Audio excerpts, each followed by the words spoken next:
আপনাকে স্বাগত জানাই আতঙ্কের অষ্টপ্রহরে।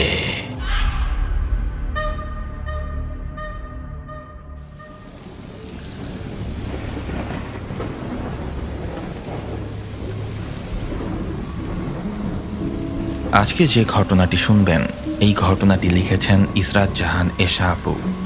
আশা করছি তার লেখা এই ঘটনাটি আপনাদের ভালো লাগবে। চলুন মূল ঘটনায় প্রবেশ করি। যদি কোনো 16 বছরের মেয়ের সাথে কোনো অমাবস্যার রাতে তুই ঘনিষ্ঠ হতে পারিস, তাহলে তুই তোর সকল জাদু ক্ষমতা ফেরত পাবি। আর সেই মেয়ের গর্ভে যে সন্তান আসবে, সে তোর থেকে আরো শক্তিশালী হবে। আসছে অমাবস্যায় আমরা ফিরে পাবো আমাদের পুরনো শক্তি। দাউ দাউ করে জ্বলছে প্রতিশোধের আগুন।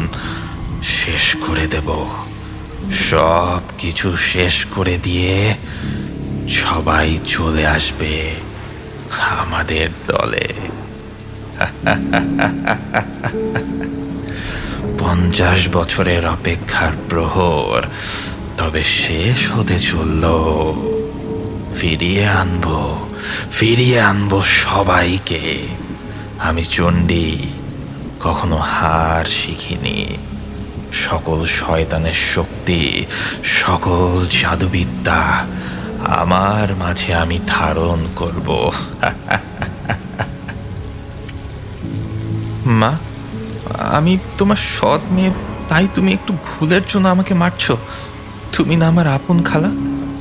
ও মা, তুমি এমনভাবে কেন মারছো আমাকে? ঘরের সব কাজটা আমি করে দিই, তাও কেন তুমি আজকের এইটুকু বিষয় নিয়ে আমাকে মারছো মাগো? হার মেরো না, সহ্য করতে পারছি না। চামড়া ফেটে রক্ত বের হতে চললো যে। মরে যা, তুই একটা আপদ আমার কপালে জুটেছে। আজ থেকে এই অন্ধকার ঘরে তুই থাকবি। মরতে পারিস না? কত মেয়ে কত রোগে শোকে মারা যায়, তোকে কত রকম শাস্তি দেই, না খাইয়ে রাখি, তাও তুই মরিস না। আরো সুন্দর রূপে রূপবতী একটা ডাগর মেয়ে হয়ে উঠেছে। বলতে বলতে বাম গালের ওপর গরম খুন্তি বসিয়ে দিল অথরা চৌধুরী। আসমানি চিৎকার করে উঠে সেই ঘরেই অজ্ঞান হয়ে পড়ে গেল। তুমি কি মানুষ না রাক্ষসী? হাত থেকে একটা গ্লাস পড়ে গেছে, তার জন্য মেয়েটার সাথে এত খারাপ ব্যবহার তুই করতে পারিস? তোর ভিতর কি আল্লাহর ভয় আসে না? তুই তোর আপন খালা, তাও কেন নিজের বোনঝির সাথে এত জঘন্য আচরণ করতে পারিস তুই? তোর কি মায়া বলে কিছুই নেই? চুপ থাক বুড়ি। হ্যাঁ, আমি রাক্ষসী। তোর সমস্যা এতই যখন, তোর নাতির জন্য যখন এতই দরদ, জানা তুই এই বাড়ি থেকে তোর নাতিকে নিয়ে চলে যা। তুইও তো কম অন্ন ধ্বংস করিস না। খুব তাড়াতাড়ি তোদের সবগুলোকে বিদায় করব। তুমি আমাকে তুই তুকারি করছো? আমি তোমার মায়ের সমতুল্য। আরে রাখো, নিজের মাকেই ছাড় দিলাম না, আর তো শাশুড়ি আসছে মা দাবি করতে। না, তোর মুখে মা ডাক শোনার মতো ইচ্ছে আমার নেই। তার চেয়ে মরণ ভালো রাক্ষসী তুই একটা।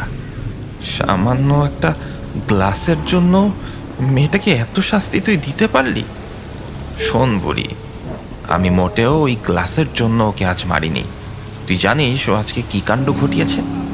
ওকে আমি কতবার বলেছি, আসমা তুই মেহমানের সামনে বের হবি না, তুই কারো সামনে যাবি না, কিন্তু ও আমার একটা কথাও শোনেনি। আজ চাঁদনিকে ছেলেপক্ষ দেখতে এসেছিল, কিন্তু তোর নাতি যখন ছেলেপক্ষ আসে হঠাৎ করে তাদের সামনে চলে যায়। আমার চাঁদনি, যার গায়ের রং দুধে আলতার মতো, সারাক্ষণ যাকে আমি পুতুলের মতো যত্ন করে সাজিয়ে রাখি, সেইখানে চাঁদনিকে না, বরং কাজের বেটির মতো দেখতে তোর নাতি ওই আসমাকে পছন্দ হয়েছে ছেলেপক্ষর। এই অবস্থায়, ওই বিচ্ছির অবস্থায় দেখেই ছেলের মায়ের যেন চোখের পলক পড়ে না। এখন আসমাকে বউ করে নিতে চায়। লাগাম দাও মুখে, আসমানিকে কাজের মেয়ে মতো করে রাখো তুমি। আসমানি দেখতে এমনিতেই সুন্দরী, ওকে সাজানোর প্রয়োজন হয় না। ও সবসময় মুক্তার মতো ঝলমল করে। আর চাঁদনিকে তো তুমি টাকা দিয়ে সুন্দর করেছ। পিতলের পাতিলের মতো কদিন পর পর ঘষা মাজা করতে হয়, না হলে যে কালচে ভাব তৈরি হয় তখন খুবই বিশ্রী লাগে। ও তো বড়, তাহলে ওকে রেখে চাঁদনিকে বিয়ে দিতে চাইছো কেন? বলি, আগে ওকেই বিয়েটা দাও না, তাহলেই তো আর আপদ ঘরে থাকে না। মুখ সামলে কথা বলুন। চাঁদনিও কিন্তু আপনারই নাতি। কেন, তুমি না বললে আমার নাতি আসমানি? মম, মম, তাড়াতাড়ি একটু রুমে আসো তো। হ্যাঁ চাঁদনি মা, আসছি। মা, ওই মেয়েটার জন্য আমি কি রায়ানকে হারিয়ে ফেলবো? মা দেখো, রায়ানকে প্রথম দেখায় আমি ভালোবেসে ফেলেছি। তুমি যদি সত্যি আমাকে ভালোবাসো তাহলে আমার ভালোবাসাকে আমার কাছে ফিরিয়ে দাও। আচ্ছা মা, আমি কি আসমার থেকে দেখতে সুন্দর না? আচ্ছা, আচমকা ওর এত রূপ কই থেকে এলো? মাঝে মাঝে আমিও ওর দিকে তাকালে আর চোখই ফেরাতে পারি না। ও কে মা? ওর মাঝে না অদ্ভুত কিছু একটা আছে, না হলে এমনটা হয় কিভাবে? আমি 2 দিন পার্লারে না গেলে কেমন হয়ে যাই, কিন্তু ও এমন কেন? শোন, ওসব তোর মনের ভুল। ওকে তো আমার দেখলে শরীর জ্বলে ওঠে, মনে হয় ও আমার জন্মশত্রু।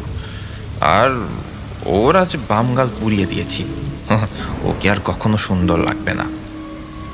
আসমানি নিজেকে নতুন কোনো একটা জায়গায় আবিষ্কার করলো, যেখানে শুধুই রাত, দিনের আলো পর্যন্ত বোঝা যাচ্ছে না। চারিদিকে জঙ্গল আর শো শো বাতাস বইছে। হঠাৎ আসমানি পেছনে একটা শব্দ শুনতে পেল। তাকিয়ে দেখলো এক বেদঘুটে আকৃতির পিশাচিনী ওর দিকে তেড়ে আসছে। আসমানি ভয়ে দৌড়ানো শুরু করে। দৌড়াতে দৌড়াতে আসমানি বড় একটা আম গাছের নিচে এসে দাঁড়ালো। হঠাৎ কারো শব্দ শুনতে পায় আসমানি। মা, আমাকে তুই বাঁচা, নিয়ে যা আমাকে এখান থেকে। তুই তাড়াতাড়ি আয় আসমানি, আমাকে বাঁচা। কে তুমি? কই থেকে আমাকে ডাকছো? সামনে এসো। আমার সাথে এভাবে গায়েবীভাবে কথা বলছো কেন? মা, আসমানি তুই আমাকে বাঁচা। কে তুমি? সামনে এসো। আসমানের মাথায় কিছু একটা দিয়ে আঘাত করা হয়। আসমানি চিৎকার দিয়ে উঠে নিজেকে আবিষ্কার করলো অন্ধকার একটা ঘরে। আসমানি এবার প্রচণ্ড রকম ভয় পেয়ে যায়। আসলেই কি এটা বাস্তব কিছু ছিল নাকি স্বপ্ন? আসমানি রাতারাতি ঘামতে শুরু করে। ভয়ে আসমানির গলা শুকিয়ে আসছে। আসমানি আস্তে আস্তে উঠে দাঁড়ায়, দরজায় গিয়ে বারবার ধাক্কা দিচ্ছে আর বলছে, মা, আমার অনেক ভয় করছে, বের করো এখান থেকে। ও দাদি, আমাকে বার করো, আমার অনেক ভয় লাগছে, আমাকে এই ঘর থেকে বার করো। আসমানি চিৎকার দিতে দিতে কাঁদতে শুরু করে আর দরজা ধাক্কাতে থাকে, কিন্তু কারো কোনো সারা শব্দ সে পাচ্ছে না। আস্তে আস্তে আবারও আসমানি অচেতন হয়ে পড়ে। মিসেস অধরা, আপনি যেভাবে চাইছেন এটা সম্ভব না, কারণ আপনার শ্বশুর সকল সম্পত্তি ওই আসমার নামে করে দিয়ে গেছে। এখন চাইলেও আপনি এই জায়গা বিক্রি করতে পারবেন না। উকিল সাহেব, এটা কিভাবে সম্ভব? আমার শ্বশুর নিখোঁজ আরও 10 বছর আগে থেকে। সে কিভাবে আসমানিকে সব কিছু লিখে দিল? দেখুন, সে নিখোঁজ হওয়ার আরও 2 বছর আগেই তার সব সম্পত্তির মালিক করে গেছেন ওই আসমানিকে। তখন আসমানির 18 পূর্ণ হয়নি, তাই আপনাদের দায়িত্ব ছিল, কিন্তু এখন সম্পূর্ণ সম্পত্তির মালিক ও নিজেই। আপনারা চাইলেও এখন কিছুই করতে পারবেন না, আর ওকে মেরে ফেললে ওর সব কিছু ওই এতিমখানায় চলে যাবে। তাহলে এখন কি করতে পারি? দেখুন, ওর থেকে যেভাবেই হোক সই করিয়ে নিতে হবে। আচ্ছা ঠিক আছে, দেখছি। অধরা দৌড়ে স্টোর রুমে যায়। দরজা খুলে দেখে পুরো ঘর অন্ধকার, আর কোনো শব্দ পাওয়া যাচ্ছে না। মোবাইলের ফ্ল্যাশ অন করে খুঁজতে শুরু করলো সে আসমানিকে। আসমা, আসমা, অধরা ডাকতে শুরু করে, কিন্তু কোথাও আসমানিকে দেখা যাচ্ছে না। হঠাৎ পায়ের সাথে কিছু একটা ধাক্কা খেয়ে মাটিতে পড়ে যায় অধরা। হুড়মুড় খেয়ে অধরা আসমানির গায়ের ওপর পড়ে যায় এবং ভয়ে চিৎকার করে ওঠে। চাঁদনি অধরার চিৎকার শুনে দৌড়ে চলে আসে। মম, মম, কোথায় তুমি? কি হয়েছে তোমার? এই যে আমি স্টোর রুমে। একটা টর্চ নিয়ে এসো তো, আর তোমার করিম চাচাকে ডাকো, সে যেন তাড়াতাড়ি স্টোর রুমে আসে। চাঁদনি করিম সাহেবকে ডেকে স্টোর রুমে নিয়ে যায়। কি হয়েছে ম্যাডাম? জরুরি তলব। হ্যাঁ, আসমানিকে এখান থেকে নিয়ে ওর রুমে শুয়ে দিয়ে আসুন। আসমানি নামটা শুনে আঁতকে উঠল করিম সাহেব। তার মানে আসমানি এই বাড়িতেই থাকে? আর এত বছর আমি এখানে আছি, কখনো দেখিনি। আমি তো ভেবেছি যে ওকে ওর মায়ের সাথেই সরিয়ে ফেলা হয়েছে। অধরা করিম সাহেবের দিকে ধমকের সুরে বলে উঠল, কি হলো চাচা? তুলুন, ওর ঘরে নিয়ে শুয়ে দিন ওকে। করিম সাহেব নীরবতা ভেঙে আসমানিকে কোলে তুলে রুমে দিয়ে আসে, আর ভাবতে শুরু করে আসমানি এখানেই আছে। এই খবরটা আজকেই ওস্তাদকে পৌঁছাতে হবে, কিন্তু কিভাবে এখান থেকে যাব তার উপায় বের করতে হবে। বেশি দেরি করা যাবে না। আরে মেয়েটাকে ওই পিশাচিনি না জানি কত যন্ত্রণা দিয়ে রেখেছে। কবে যে এই অন্ধকার ছায়া এখান থেকে কেটে যাবে কে জানে। চাঁদনি মা, যা তো ডাক্তারকে ডেকে নিয়ে আয়। ওকে মেরে ফেলা যাবে না, বাঁচিয়ে রাখতে হবে, না হলে আমাদের প্ল্যান সব শেষ। ওকে মম। আচ্ছা মা, তুমি না বললে আসমার গালে তুমি গরম খুন্তি চেপে ধরেছিলে? কই, কিছুই তো বোঝা যাচ্ছে না। আরে আমি সত্যি এটা করেছি, কিন্তু নিজের চোখে আমি যা দেখছি এটা সত্যিই হতে পারে না। ওর গালে তো ফোসকা পড়ে গিয়েছিল, কই গেল সেটা? আচ্ছা, এটা পরে ভাবা যাবে, আগে ডাক্তার দেখে যাক। আসমানিকে ডাক্তার দেখানোর পর ডাক্তার কিছু ওষুধপত্র দিয়ে গেল। আসমার দাদু আসমার পাশে বসে রইল এবং সেই তার সেবা করতে থাকলো। রাতে সকল ঝামেলা মিটিয়ে অধরা ঘুমানোর প্রস্তুতি নিল। হঠাৎ অধরার কানে কানে কিছু অদ্ভুত আওয়াজ আসতে শুরু করলো। অধরা ভয়ে এক পা সামনে আগায়, দুই পা পেছনে ফিরে যায়। কে এমন অদ্ভুত শব্দ কে করছো? সাড়া দাও। তুই আমাকে চিনতে পারছিস না? আমি চণ্ডী, তোর মা। চণ্ডী? আমার মা? আয়, আয়নার সামনে আমাকে দেখে যা। অধরা আয়নার সামনে যেতেই প্রথম নিজেকে দেখলেও কিছুক্ষণ পর এক অর্ধ চেহারার মহিলাকে দেখতে পেল। কে আপনি? আমি তোর মা। আমার মা? হ্যাঁ, তোর মা। তুই আমার সন্তান। তোর শরীরে পিশাচিনীর রক্ত বইছে। না, এ হতে পারে না, এটা অসম্ভব। আমি মানি না। আমি পিশাচ সন্তান নই, আমি মানব সন্তান। না, তারা তোর বাবা মা না, আমি তোর মা। আর তোর বাবা হলো রিন্দা। সে বন্দি আছে বিরাট এক জঙ্গলে, বড় একটা বট গাছে। আমি তোর মা। তুই যাকে মা বলে জানিস, আমি তার সন্তান বদলে তোকে রেখে আসি, যাতে তুই সুস্থ থাকিস। না হলে যে কোনো সময় তোর উপর বিপদ আসতে পারত। তাহলে আমার জায়গায় যে ছিল সে কোথায়? ওকে আমি শয়তানের নামে উৎসর্গ করেছি। বিশ্বাস করি না আমি। বিশ্বাস না হয় সেটা কাল রাতেই বুঝতে পারবি। ভরা পূর্ণিমার রাতে যখন তোর শরীরে প্রচণ্ড ব্যথা, তুই অনুভব করবি শরীর জ্বলে পুড়ে আসবে। তখন কি বলছেন এসব? ঠিকই বলছি। না না না, এরকম হতে পারে না। এটাই হবে। আমি কাল আবার আসব। বলেই চণ্ডী আয়না থেকে চলে যায়। অধরা বারবার খুঁজতে শুরু করে, কিন্তু কোথাও তাকে খুঁজে পায় না। সারা রাত অধরা আয়নার দিকেই তাকিয়ে থাকে আর নিজেকে বারবার দেখতে থাকে। আমাকে আমাকে যেভাবেই হোক এখান থেকে বের হতে হবে। কিন্তু এবারের লোক কখনোই আমাকে এমনিতে ছুটি দেবে না। তার চেয়ে পালানোর চেষ্টা করাই ভালো। যেই ভাবা সেই কাজ। করিম সাহেব কোনো কিছু না নিয়ে ওখান থেকে পালিয়ে বাড়িতে চলে যায়। অবনী, মা অবনী। হ্যাঁ বাবা, তুমি এসেছো? হ্যাঁ মা, এসেছি, তবে আজ এখনই আমাকে বের হতে হবে। কোথায় যাচ্ছি কিছুই বলবো না, তবে মা আমাকে আটকানোর চেষ্টা করবি না। আজ যদি না যাই তাহলে সামনে দুষ্টের দমন আমরা কিছুতেই করতে পারবো না। তুই তোর মাকে নিয়ে তোর নানু বাড়িতে চলে যা। আর হ্যাঁ, আমি হঠাৎ করেই আসবো, ততদিনে তুই একটা কাজ করবি, সুন্দর করে একটা নকশি কাঁথা সেলাই করে রাখবি, আর নামাজ পড়ে বাবার জন্য দোয়া করবি। আর কখনো যদি কোনো বুড়ি তোর কাছে ভিক্ষে নিতে আসে, তখন ভিক্ষে তো দিবি, তার সাথে খাইয়ে দিবি। এখন আমি আসছি, আর যে অবস্থায় থাকো না কেন সব সময় শুকরিয়া আদায় করবি। আচ্ছা বাবা, তুমি চিন্তা করো না, তুমি শুধু দোয়া করো আমি যেন সঠিক পথে চলতে পারি।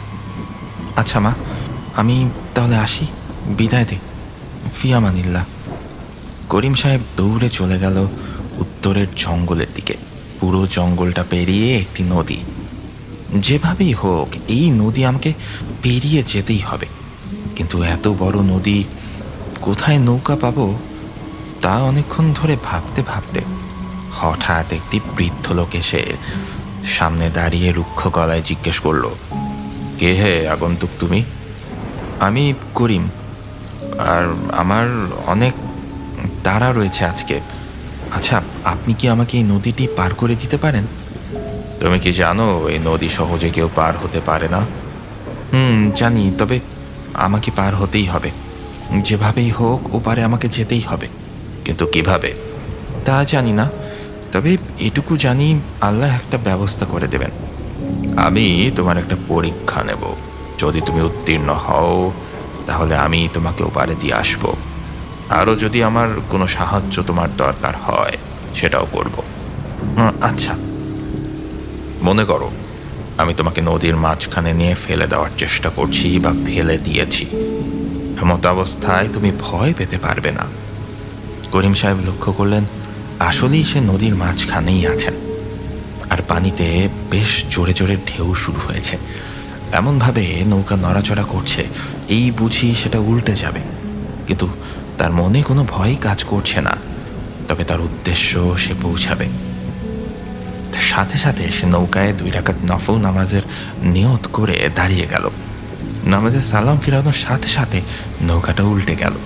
সাথে সাথে সেই নৌকায় 2 রাকাত নফল সালাত আদায় করেছে। করিম সাহেব পুনরায় তাকে নদীর পাড়ে সেই দাঁড়ানো অবস্থায় দেখতে পেল। যদিও কিছুক্ষণ আগে নামাজ শেষ করার পরেই সে দেখেছিল নৌকাটা উল্টে গিয়েছিল। সে সেই দাঁড়ানো অবস্থাতেই বারবার চোখ কচলাতে শুরু করলো। আমি এখানে আছি, তাহলে নদীর পাড়ে কেমন করে এলাম? আচ্ছা, আপনি কে বলুন তো? নৌকাতে উঠুন, তারপর না হয় পরিচিত হই। না না, আগে বলুন। ভয় পাচ্ছেন কেন? ভয় পাওয়ার কিছুই নেই। আপনি তো আপনার রব ব্যতীত কারো ভয় পান না। আমাকে বিশ্বাস করতে অসুবিধা কোথায়? আপনি যার গোলামি করেন আমিও তারই গোলামি করি। আপনার রব তিনি, যিনি আমারও রব। তবে সমস্যা একটা জায়গাতে, আপনি মানুষ, আমি জিন। এবার চলুন। ও, তাহলে আপনি জিন হঠাৎ আমার সামনে? আসলে আপনার অপেক্ষাতেই এতদিন ছিলাম। আপনি সঠিক লোক কিনা সেটা পরীক্ষা করার জন্য আমার জাদু দিয়ে সেটা একটু পরীক্ষা করে নিলাম। আপনি যার কাছে যেতে চাচ্ছেন তার কাছে আমি আপনাকে নিয়ে যাব, কিন্তু আমি তার কাছে যেতে পারবো না। আপনাকে তার থেকে অনুমতি নিতে হবে, তাহলেই আমি সাথে সাথে আপনার পাশে বসব। কেন যেতে পারবেন না? কারণ আমি অভিশপ্ত। একটু ভুলের জন্য আমাকে এতগুলো দিন এইভাবে আপনার অপেক্ষায় থাকতে হয়েছে, আর এতদিনে আমি আমার ভুল বুঝতে পেরেছি। শুধু আপনি সাথে করে নিয়ে চলুন। আপনি পারবেন আমাকে ওস্তাদের থেকে অভিশাপ মুক্ত করতে। আর আজই সেই পূর্ণিমার রাত যার কথা তখন বলা হয়েছিল। কেন অভিশপ্ত করা হয়েছিল আপনাকে?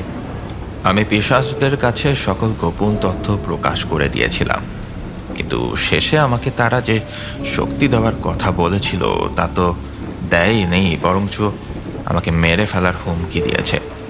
তার জন্যই ওস্তাদ আমাকে অভিশপ্ত করেছিলেন। আমরা মনে হয় এসে গেছি। নামুন তাহলে। আচ্ছা, আপনার নামটা? নুহাজিন। নুহাজিন করিম সাহেবের হাত ধরল। তারপর বড় একটা পাহাড় পেরিয়ে ছোট্ট একটা দ্বীপের পাশে গিয়ে থামল। সেখানে ছোট একটা মসজিদ, যা দেখতে বেশ চমৎকার। জনাব, আপনি এখন ওইখানে যান, আমি আর যেতে পারবো না। মনে করে আমার কথাটা বলবেন। আচ্ছা, জাজাকাল্লাহ খায়রান। করিম সাহেব আস্তে আস্তে ভেতরে প্রবেশ করলেন। একজন বৃদ্ধ লোক মিষ্টি সুরে কোরআন তিলাওয়াত করছে। করিম সাহেব আস্তে আস্তে তার পাশে বসে শুনছে। কোরআন পড়া শেষ করে তিনি জিজ্ঞেস করলেন, কে তুমি বাবা? আসসালামু আলাইকুম ওস্তাদ, আমি করিম। ওয়ালাইকুম আসসালাম। তো কি খবর? আসমানিকে খুঁজে পেয়েছি। কোথায় আছে এখন? ওই বাড়িতেই আছে, কিন্তু আগে কখনো বের হয়নি। ওরা ওকে আটকে রেখেছে, কাজের মেয়ের মতো কাজ করিয়েছে। আস্তে আস্তে করিম সাহেব সব ঘটনা খুলে বলেন। ও আচ্ছা, তাহলে আসার সময় নুহা তোমাকে সাহায্য করেছে? জি ওস্তাদ। নুহা, এদিকে আয়। নুহা দৌড়ে করিম চাচার পেছনে বসে পড়ে। ওস্তাদ, আমাকে ক্ষমা করুন। ওই পিশাচদের সাথে হাত মিলিয়ে আমি বিশ্বাসঘাতকতা করেছি। আপনি আমাকে ক্ষমা করুন। আমি আর কখনো আপনার অবাধ্যতা করব না ওস্তাদ। ক্ষমা আমি করেছি, তা অনেক আগেই, কিন্তু এতটুকু শাস্তি না দিলে তুই তোর ভুল বুঝতি না। এখন শোন, হুকুম করুন ওস্তাদ। আজ পূর্ণিমার রাত। আজ রাতেই আসমানের 22 বছর পূর্ণ হবে। ওর ভেতরে নতুন কোনো শক্তি জাগ্রত হবে, আর পিশাচদের শেষ করার আর এই মায়াজাল থেকে বাঁচতে হলে ওকে দরকার। ওর বাবা মা দাদা সবাই নিখোঁজ, তাদের উদ্ধারও করতে হবে। ও কোনো সাধারণ মেয়ে না, তাই ও যেখানেই আছে করিমকে নিয়ে ওকে নিয়ে আসবে আর আমার চিঠিটা দিবে। জি ওস্তাদ। যাও করিম, যাও, তাড়াতাড়ি যাও, আল্লাহ ভরসা। নুহা করিমকে নিয়ে বাতাসের সাথে রওনা করে আসমানির সাথে দেখা করার জন্য চলে গেল। এদিকে আসমানির অবস্থা তেমন একটা ভালো না, গায়ে প্রচণ্ড জ্বর। আসমানির দাদি কি থেকে কি করবেন কিছুই বুঝে উঠতে পারছেন না। হে আল্লাহ, তুমি আমার নাতিনকে সুস্থ করে দাও। আল্লাহ, তুমি রহম করো, ওকে ক্ষমা করো। আসমানির দাদি আলমারির কাছে গিয়ে একটা পুরনো বই বের করলেন। বইটি হাতে নেওয়ার সাথে সাথে বইটি নিচ থেকে উল্টে যাচ্ছে। সাথে সাথে আসমানির দাদির হাত থেকে বইটি পড়ে যায়। একটা পৃষ্ঠায় গিয়ে বইটিতে লেখা ভেসে ওঠে, আজ সেই পূর্ণিমার রাত, যখন চারিদিকে চাঁদের আলোয় আলোকিত হবে, আর সেই অসাধারণ বালিকার মধ্যে এই বংশের কালো ছায়া দূর করার শক্তি চলে আসবে। সেই পারবে সবার উপর থেকে মায়া জাদু এবং কালো জাদুর প্রভাব কাটতে। আসমানের দাদি বইটি নিচ থেকে তুলতেই যাবে, সাথে সাথে বইটি ওইখান থেকে অদৃশ্য হয়ে যায়। আসমার দাদি চিন্তায় পড়ে যায়, কে সেই মেয়ে, কোথায় পাবো তাকে? আজ আসমা সুস্থ থাকলে ওকে নিয়ে বের হতাম। বলতে বলতে আসমার দাদি জানলা খুলে দিল। আস্তে আস্তে পূর্ণিমার আলো সেই জানলা ভেদ করে আসমানের গায়ের উপর পড়ল। সাথে সাথে আসমানের শরীর আলোয় উজ্জ্বল হয়ে ওঠে। চাঁদের আলোয় ওর রূপ 2 গুণ বেড়ে যায়। আসমানের দাদি চমকে ওঠে, তাহলে তাহলে সেই মেয়েই আমাদের আসমা। তাহলে আসমাই সেই অসাধারণ বালিকা যার কথাই বইটাতে লেখা ছিল। ভাবতে ভাবতেই নুহাজিন আর করিম সাহেব আসমানির ঘরে প্রবেশ করে। তোমরা? হো, তাহলে চিনতে পেরেছেন আমাদের? চিনব না কেন? তোমাদের আশাই তো এতদিন ছিলাম। কোথায় আছে আমার স্বামী? কোথায় আমার ছেলে আর তার বউ? এটা শুধু আসমানি বের করতে পারবে। আসমানি সেই অসাধারণ বালিকা, বলল নুহা। পূর্ণিমার আলো চারিদিকে ছড়িয়ে যাওয়ার সাথে সাথে অধরার গায়ে প্রচণ্ড ব্যথা শুরু হয়। সে সহ্য করতে না পেরে চিৎকার দিয়ে ওঠে এবং আয়নার সামনে দাঁড়ায়। সে তার মাকে ডাকতে থাকে। সাথে সাথে সেই অর্ধ চেহারার মহিলা আবারও আয়নার সামনে আসে। কে? এবার বিশ্বাস হলো তো? হ্যাঁ মা, কিন্তু আমি এই ব্যথা সহ্য করতে পারছি না। প্লিজ প্লিজ মা, তুমি আমার এই ব্যথা কমিয়ে দাও। আমি চাইলেই সেটা পারবো না। এই ব্যথা কমানোর জন্য একটা যুবতী মেয়ে দরকার, যার বয়স 18 থেকে 20। অধরা ভাবতে শুরু করে, এখন এই মুহূর্তে এমন মেয়ে সে কোথায় পাবে? আর আসমানের বয়স এখন 22। তা ওকে দ্বারা কখনোই সম্ভব না। তাহলে নিজের মেয়ে চাঁদনি ছাড়া এখন তো আর কেউ নেই। নিজের মেয়েকে এখন শেষ করতে হবে ভেবে বুকটা কেঁপে ওঠে অধরার। কি ভাবছিস আমি জানি, কিন্তু কিছু করার নেই। তুই চাঁদনিকে ডাক, আমি তোদের সবাইকে এখান থেকে নিয়ে যাব। অধরা ব্যথা সহ্য করতে না পেরে চিৎকার করে চাঁদনিকে ডাকে। চাঁদনি মায়ের চিৎকার শুনে দৌড়ে অধরার রুমে আসে। এসে মায়ের কদর্য রূপ দেখে সে ভয়ে চিৎকার দিয়ে পিছিয়ে যেতে থাকে। মা, তোমার এই অবস্থা কেন? আর আয়নার মধ্যে উনি কে? চাঁদনি, তুই আমার কাছে আয়, তাড়াতাড়ি কাছে আয়, তুই পেছনে যাস না। চাঁদনি পালানোর চেষ্টা করলে অধরা ওর হাত ধরে ফেলে। অধরা চাঁদনির হাত ধরে আয়নার উপরে সেটা রাখলো। অধরা আর চাঁদনি আয়নার মধ্যে অদৃশ্য হয়ে গেল।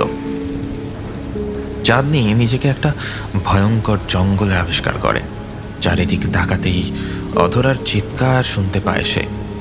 মা, মা, তোমার কি হয়েছে?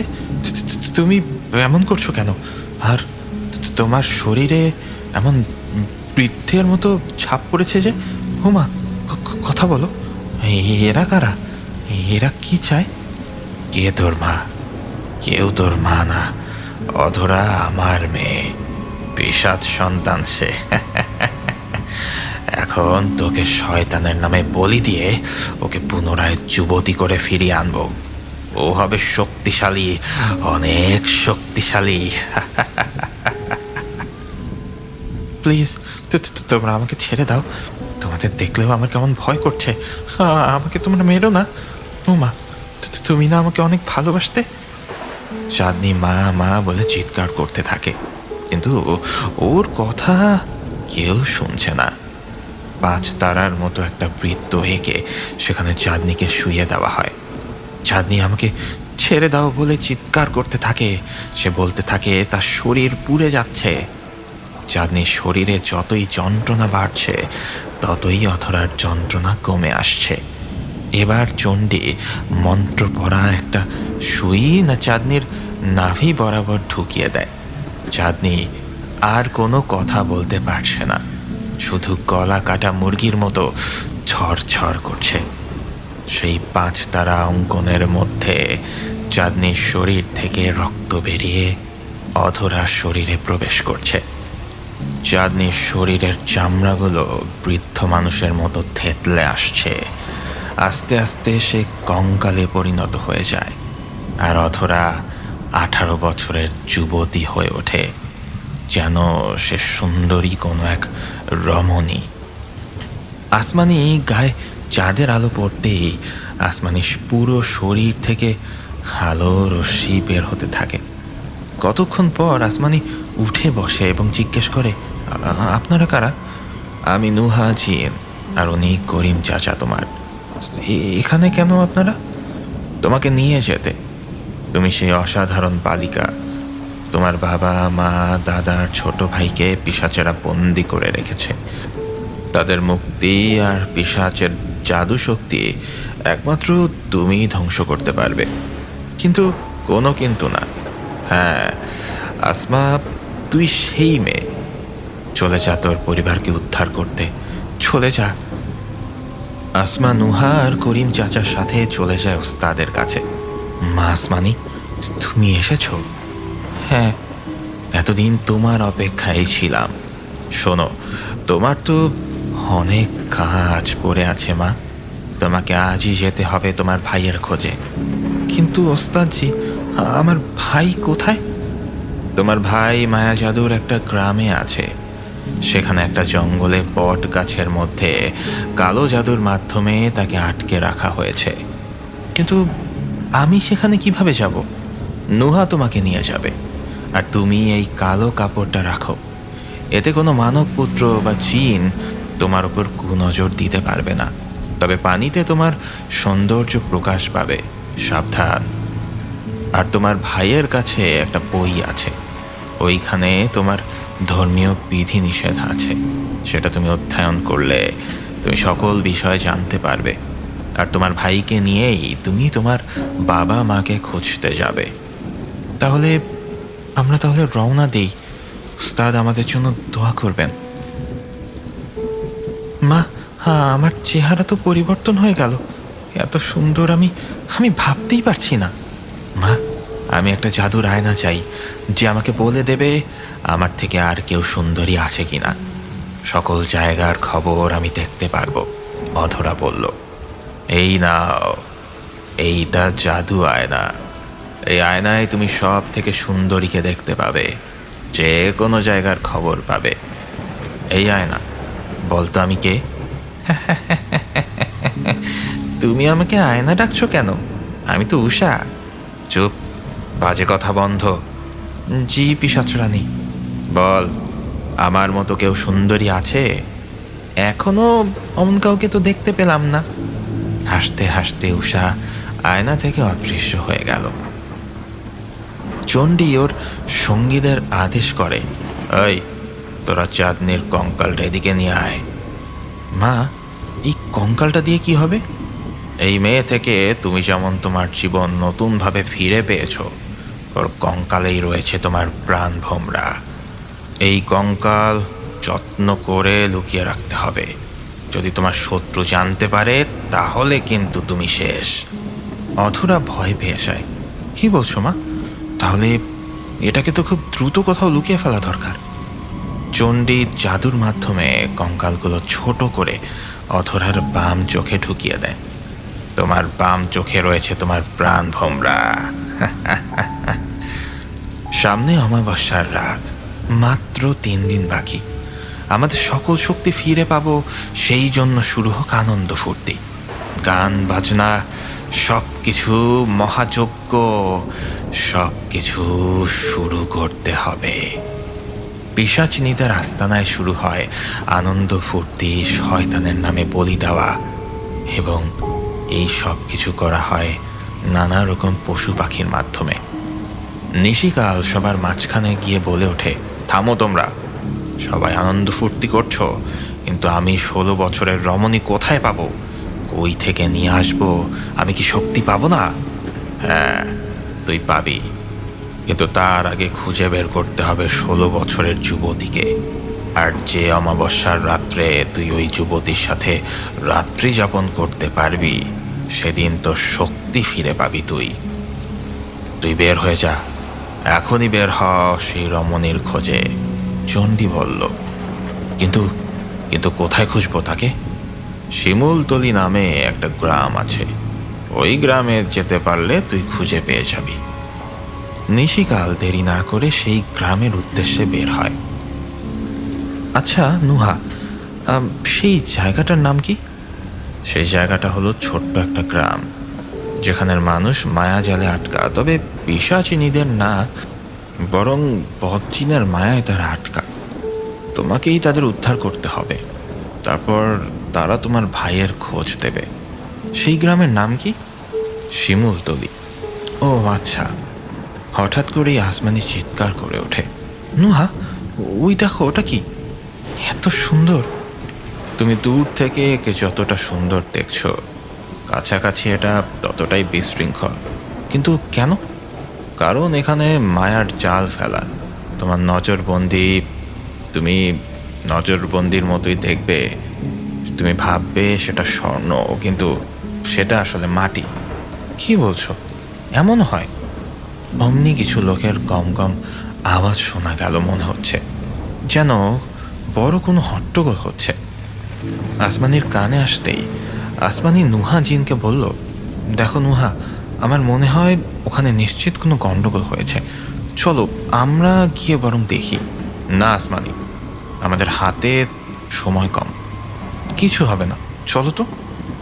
নুহা আর আসমানি আস্তে আস্তে ভেতরে প্রবেশ করলো, কিন্তু ওরা কিছুতেই ভেতরে যেতে পারছে না। যতই সামনে এগোচ্ছে ততই পেছনে চলে যাচ্ছে রাস্তা। আগানো তো দূরে থাক, আরও পেছনেই চলে যাচ্ছে। তবে নুহা যেহেতু জিন, সে বাতাসের সাথে চলতে পারে, কিন্তু আসমানি পারছে না।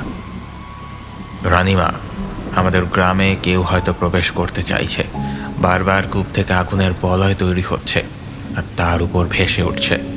তোরা এগুলো কি বলছিস? কার এত বড় সাহস যে ভেতরে প্রবেশ করার চিন্তা করছে? তাড়াতাড়ি ওদের পথ আটকানোর চেষ্টা কর। এদিকে পানি শুকিয়ে গেছে, নিশ্চয়ই কুর্তাবা নারাজ, চারিদিক খা খা করছে। আর কত অপেক্ষা করব আমরা? পানি পাবো কোথায়? কোনো একটা উপায় বের করতেই হবে। রানী রজ্জুরূপী যদি অভয় দেন তাহলে আমি কিছু কথা বলতে চাই। হ্যাঁ বলো। আমাকে একজন আগন্তুক বলেছেন, যদি পানি পেতে চাও তাহলে কোনো যুবতী মেয়েকে কুর্তাবার নামে বলি দাও, তাহলে সে খুশি হয়ে তোমাদের পানি দেবে। কি বলো? এটা তো মারাত্মক কাজ, কিন্তু পানি তো দরকার। দেখো, তোমরা যেটা ভালো মনে করো। তাহলে কি আবার উপাসনা শুরু করব? হ্যাঁ, তাই করো, না হলে পানি ব্যতীত আমরা মারা যাব। তাতে তো কোনো এক যুবতী কন্যাকে ওই কূপে কুর্তাবার নামে বলি দিতে হবে, সেটাই করো। কিন্তু রানীমা, কেউ তো এতে রাজি হবে না, তার কন্যাকে সেক্ষেত্রে দিতে হবে যে, জোরপূর্বক তুলে আনতে হবে। রাজি না হলে তাই করো, কিন্তু পানির দরকার। এভাবে হলে তো চলবে না, ধ্বংস হয়ে যাব আমরা। পানি আমাদের দরকার, তোমরা কি বুঝতে পারছো না? যাও, কোনো এক সুন্দরী যুবতীকে ধরে নিয়ে আসো। রজ্জু রানীর সৈন্যরা গ্রামে প্রথমে সবার সাথে আলোচনা করে, কিন্তু কেউ তার মেয়েকে বলি দিতে রাজি নয়। রজ্জু রানীর সৈন্যরা উপায়ন্ত না পেয়ে জোরপূর্বক সেই গ্রাম থেকে একটা যুবতী মেয়ে ধরে আনে। কি করব? এখন আমরা তো এগোতেই পারছি না, ভেতরে প্রবেশ করতে না পারলে জানবো কিভাবে যে কি হচ্ছে? আচ্ছা আসমানি, একটা বুদ্ধি আছে। আমি তো জিন, আমার প্রবেশে বাধা আসবে না, কিন্তু তোমার বাধা আসছে। এই কাঠিটা হাতে রাখো, তাহলে তুমিও বাতাসের সাথে ভেতরে প্রবেশ করতে পারবে। আচ্ছা দাও। আসমানি আর নুহা বাতাসের সাথে গ্রামের ভেতরে প্রবেশ করল। তারা দেখতে পেল ভেতরে নানা রকম মন্ত্র পড়ে একটা কালো বিড়ালের উপাসনা করা হচ্ছে। সবাই নাচ গান করে কুর্তাবাকে ডাকছে। সামনেই বসে আছে রানী রজ্জুরূপী আর তার স্বামী রুতবা। এবার সে যুবতীকে কুর্তাবা নামক কালো বিড়ালের মূর্তির সামনে আনা হলো। আস্তে আস্তে তাকে অর্ধনগ্ন করে হাত পায়ে বেড়ি বেঁধে নিচে শুইয়ে রাখা হলো। আমাকে এভাবে মেরো না, এভাবে মেরো না, আমাকে কেউ বাঁচাও। মেয়েটি বাঁচার জন্য সর্বশক্তি দিয়ে চেষ্টা করছে। সে চেষ্টা করছে উঠে আসার, কিন্তু তার শক্তি লোহার বেড়ির কাছে কিছুই না। বাঁচাও বাঁচাও বলে মেয়েটি আর্তনাদ করছে, কিন্তু কেউ কোনো কিছু আমলেই নিচ্ছে না। নাচ গান মন্ত্র পড়ে সবাই মেয়েটিকে বলি দেবে, সেই আনন্দে ব্যস্ত। এবার যুবতীকে বলি দেবার পালা। যখনই সেই যুবতীর গায়ে ছুরি দিতে যাবে তখনই আসমানি বলে উঠল, এই কি করছো তোমরা? এমন জীবন্ত একজন মানুষকে এভাবে কেন হত্যা করছো? আর মেয়েটিকে এভাবে কেনই বা বেঁধে রেখেছ? রুতবা রাগান্বিত কণ্ঠে বলে ওঠে, কে তুমি? এত বড় সাহস তোমার? তুমি আমার গ্রামে প্রবেশ করো? আর কিভাবেই বা প্রবেশ করলে তুমি? আমি আসমানি, আমি আপনাদের চিৎকার শুনে এখানে চলে এসেছি। এই মেয়েটাকে এত নির্মমভাবে মারছেন কেন আপনারা? সেই জবাবদিহি কি তোমাকে করব? এই বন্দি করো একে। সাথে সাথে নুহা আসমানির সামনে আগুন ছড়িয়ে দেয়। রুতবার সৈন্যরা সব থমকে দাঁড়ায়, কেউ আসমানির কাছে আসতে পারে না। রুতবা এবার আসমানিকে বলে ওঠে, কেন তুমি আমাদের কাজে বাধা দিতে আসছো? বিনা কারণে আপনি একটি মেয়েকে এভাবে একটা কালো বিড়ালের সামনে বলি দিচ্ছেন? মুখ সামলে কথা বলো মেয়ে, না হলে তোমাকেও বলি দেব। এটা আমাদের প্রভু কুর্তাবার মূর্তি, আমরা তারই উপাসনা করছি। একটা মূর্তির উপাসনা? আর এই মূর্তি যার কোনো প্রাণ নেই, তাও আবার দেখতে একটা বিড়ালের মতো। কি এর ক্ষমতা যে এরকম কালো একটা বিড়ালের উপাসনা করছেন আপনারা? আমরা পানির জন্য উপাসনা করছি। আমাদের কূপে এই 2 মাসের মধ্যে কোনোই পানি আসেনি। আর কুর্তাবা যখন আমাদের উপর রেখে যায়, তখন পানি বন্ধ হয়ে যায়। আর আমরা এই যুবতীকে তার নামে বলি দিয়ে তাকে সন্তুষ্ট করব, যাতে খুব তাড়াতাড়ি পানিতে কূপ ভরে ওঠে। এসব কি বলছেন? সেগুলো কোনো কথা? কিছু কিছু মৌসুমে অনেক জায়গার পানির স্তরই কমে যায়, হয়তো তেমন কিছুই হয়েছে। আর শুনুন, এসব কিছুই না। কিছু শুধু একজনের হুকুমেই এসব কিছু হয়, আর সে হলো আল্লাহ সুবহানাহু ওয়া তাআলা। এই শোনো, তোমার এসব কথা আমরা শুনতে একদমই ইচ্ছুক নই। তুমি কোন সাহসে এই গ্রামে প্রবেশ করেছো, তার জন্য তোমাকে শাস্তি দেওয়া হবে। না জানি কুর্তাবা আরও রেগে যায়, আর না জানি আমাদের উপর আবার নতুন কোনো অভিশাপ আসে। হেই, তোমরা তোমাদের কাজ শুরু করো। আমি থাকতে এরকম জঘন্যতর কাজ আমি করতে দেব না। পারলে আটকে দেখা। না, তোমরা এমন কাজ করতে পারবে না, এটা অতি জঘন্য কাজ। তোমাদেরকে একটা ঘটনা বলি, শোনো। তোমরা কি উমর বিন খাত্তাব রাদিয়াল্লাহু তাআলা আনহুকে চেনো? তার নাম কি কখনো শুনেছ? কে সে? সে ছিল অর্ধ পৃথিবীর খলিফা। তো কি হয়েছে শোনো তাহলে।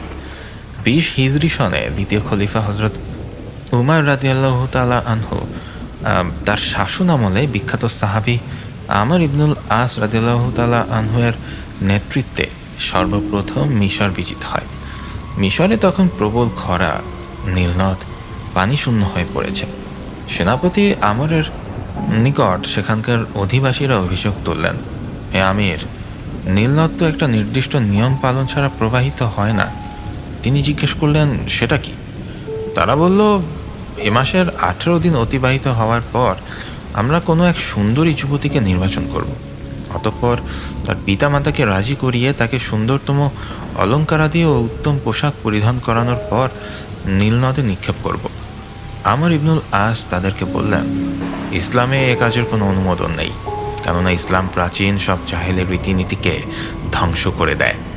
অতঃপর তারা পরপর 3 মাস পানির অপেক্ষায় কাটিয়ে দিল, কিন্তু নীলনদের পানিতে হ্রাস বৃদ্ধি কিছুই পরিলক্ষিত হলো না। অতঃপর সেখানকার অধিবাসীরা দেশত্যাগের কথা চিন্তা করতে লাগলো। এই দুর্যোগময় অবস্থা দেখে সেনাপতি আমর ইবনুল আস খলিফাকে একটা পত্র লিখলেন। উত্তরে উমার লিখলেন, হে আমর, তুমি যা করেছ ঠিকই করেছ। আমি এই পত্রের মাঝে একটি পৃষ্ঠা প্রেরণ করলাম, যা তুমি নীল নদে নিক্ষেপ করবে। ওমরের পত্র যখন আমেরের নিকট পৌঁছালো, তখন তিনি পত্রটি খুলে তাতে এই বাক্যগুলি লিখিত দেখলেন, আল্লাহর বান্দা আমিরুল মুমিনিন উমর এর পক্ষ থেকে মিশরের নীল নদের প্রতি, যদি তুমি নিজে নিজেই প্রবাহিত হয়ে থাকো তবে প্রবাহিত হয়েও না। আর যদি একক সত্তা মহাপরাক্রমশালী আল্লাহ তোমাকে প্রবাহিত করান, তবে আমরা আল্লাহর নিকটে প্রার্থনা করছি যেন তিনি তোমাকে প্রবাহিত করেন। অতঃপর আমর পত্রটি নীল নদে নিক্ষেপ করলেন। পরদিন শনিবার সকালে মিশরবাসী দেখল আল্লাহ তাআলা এক রাত্রেই নীল নদের পানিকে 16 গজ উচ্চতায় প্রবাহিত করে দিয়েছেন। তারপর থেকে আজও পর্যন্ত নীলনদ প্রবাহিতই রয়েছে, কখনো শুকিয়ে যায়নি। এই ঘটনাটির সূত্র আল বিদায়া ওয়ান নিহায়া। দেখো, হয়তো তোমাদের এখানে শুষ্ক মৌসুম চলছে, তাই পানি নিচে নেমে গেছে। আর তোমরা যার উপাসনা করো তার কোনো শক্তিই নেই এই পানি ওঠানামা করানোর। তো তুমি কি দিতে পারবে এই পানি? যদি আল্লাহ সহায় হন তবে অবশ্যই পারবো। রাগী কণ্ঠে রজ্জুরূপী বলে উঠল, তুমি কেন এই মেয়ের কথা শুনছো রুতবা? দাঁড়াও, আসলে এই কাজটি ঠিক না। এতটা জঘন্যভাবে একজন মেয়েকে হত্যা করা উচিত না। শোনো, আসমানি, তুমি যদি পানি এনে দিতে পারো তাহলে তুমি যা বলবে আমরা তাই করব। আর যদি না পারো তাহলে তোমার দেহ থেকে মাথা আলাদা করে ওই কূপের মধ্যে ফেলে দেব। আচ্ছা, তাই হবে। আমি আপনাদের এই গ্রামটা ঘুরে দেখতে চাই, আর ওই মেয়েটাকে আমি সাথে নিতে চাই। সব আয়োজন শেষে সেই যুবতীর বেড়ি খুলে মুক্ত করে দেওয়া হয়। তখন যুবতী আসমানিকে জড়িয়ে ধরে বলে, তুমি আমাদের বাঁচাও। এই গ্রাম মায়াজালে আবদ্ধ হয়ে আছে, যার জন্য এখানে কোনো কিছুই স্বাভাবিক না। দিন রাত, গরম শীত, কিছুই মনে হয় না। আচ্ছা, তোমার নাম কি? জুথি। আচ্ছা জুথি, এমন অবস্থা কবে থেকে হয়েছে? সে অনেক বছর আগের ঘটনা। একটা খারাপ লোককে গ্রাম থেকে বের করে দেওয়া হয়েছিল, সে ওই চুরির অপরাধে। পরে সে কালো জাদু শিখে এই গ্রামে এসে সবাইকে একটা মায়ার মধ্যে ফেলে দেয় আর অনেক রকম শাস্তি দেয়। পরে বলে যায় এই কালো বিড়াল কুর্তাবা তার উপাসনা করতে। তখন থেকেই তারা এমন। আচ্ছা, তুমি এত কথা কিভাবে জানো? আসলে তুমি আমাকে যেভাবে যুবতী দেখছো, আমি মোটেও তা নই। আমার বয়স প্রায় 250 বছরের মতো। ওই সময় আমি বৃদ্ধ ছিলাম, কিন্তু এই মায়ায় পড়ার পর থেকে পরম সুন্দরী আর রূপবতী হই, এবং এই একইভাবেই আছি। কিন্তু আজ যে এটা আমার জন্য কাল হয়ে দাঁড়াবে, আমি সেটা বুঝতে পারিনি। সব বুঝলাম। আমরা যা দেখছি তাহলে তা সব কিছুই সত্যি না, আবার যা ভাবছি না তাই সত্যি। নুহা বলল, আমার মাথা ঘোরাচ্ছে আসমানি। তুমি তাড়াতাড়ি ওস্তাদের সাথে একটু কথা বলো তো, আর কি করতে হবে একটু জিজ্ঞেস করো। কিছুক্ষণ পর নুহা বলে উঠল, তোমাকে এক টুকরো মাটি নিয়ে সূরা ইখলাস, ফালাক আর নাস পাঠ করে আমার হাতে দিতে বলেছে ওস্তাদজি। সব মায়া তিনি কেটে দেবেন। আসমানি খেয়াল করল নিচে কোনো মাটি দেখা যাচ্ছে না, সবই বালু। আসমানি বুঝতে পারে না এটা বালু না, না, এটাই বোধহয় মাটি। তাড়াতাড়ি এক মুষ্টি বালু নিয়ে সূরা পরে নুহার হাতে দিল সে। এদিকে সেই তান্ত্রিকের আস্তানায় দাউ দাউ করে আগুন জ্বলছে। তান্ত্রিক কোনোভাবেই বুঝতে পারছে না আসলে কি হচ্ছে। সে নিজেকে বাঁচাতে তার আগের আস্তানা ত্যাগ করে অন্য আস্তানায় চলে গেল। সেখানে গিয়ে সে ধ্যানে বসে দেখতে পায় তার দেওয়া সকল মায়া ওই গ্রাম থেকে উঠে যাচ্ছে। সাথে এটাও বুঝতে পারছে তার সময় ফুরিয়ে আসতে চলেছে। এবার সে উপায় খুঁজছে কিভাবে বাঁচবে। কিছুক্ষণ পর মুষলধারে বৃষ্টি শুরু হলো। আস্তে আস্তে চারিদিকের বাতাস শেষে লন্ড ভন্ড করে দিচ্ছে চারিটা দিক। 3 দিন টানা বৃষ্টি শেষে পুরো গ্রাম সবুজে ছেয়ে গেছে, যেন নতুন একটা গ্রামের জন্ম হয়েছে। নতুন নতুন মানুষজনের আনাগোনা শুরু হয়েছে। বোধহয় এতদিন এই গ্রামের লোকগুলো ঘুমিয়ে স্বপ্ন দেখছিল। পাশ থেকে একজন বলে উঠল, তুমি কি আসমানি?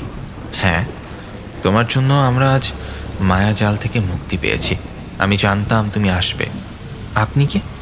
আমি জিন্নাত, এখানেই একটা মসজিদের ইমাম ছিলাম। ওই তান্ত্রিক তার মায়া জাদু দিয়ে আমাদের বন্দি করে রেখেছিল। আর এই যে লোকগুলো দেখছো, এদের কারোরই কিছুই মনে নেই, কারণ এরা ঘুমন্ত একটা স্বপ্নের মধ্যে ছিল। ও আচ্ছা, এখন দয়া করে আমাদের একটা উপকার করবেন। কি উপকার বলো?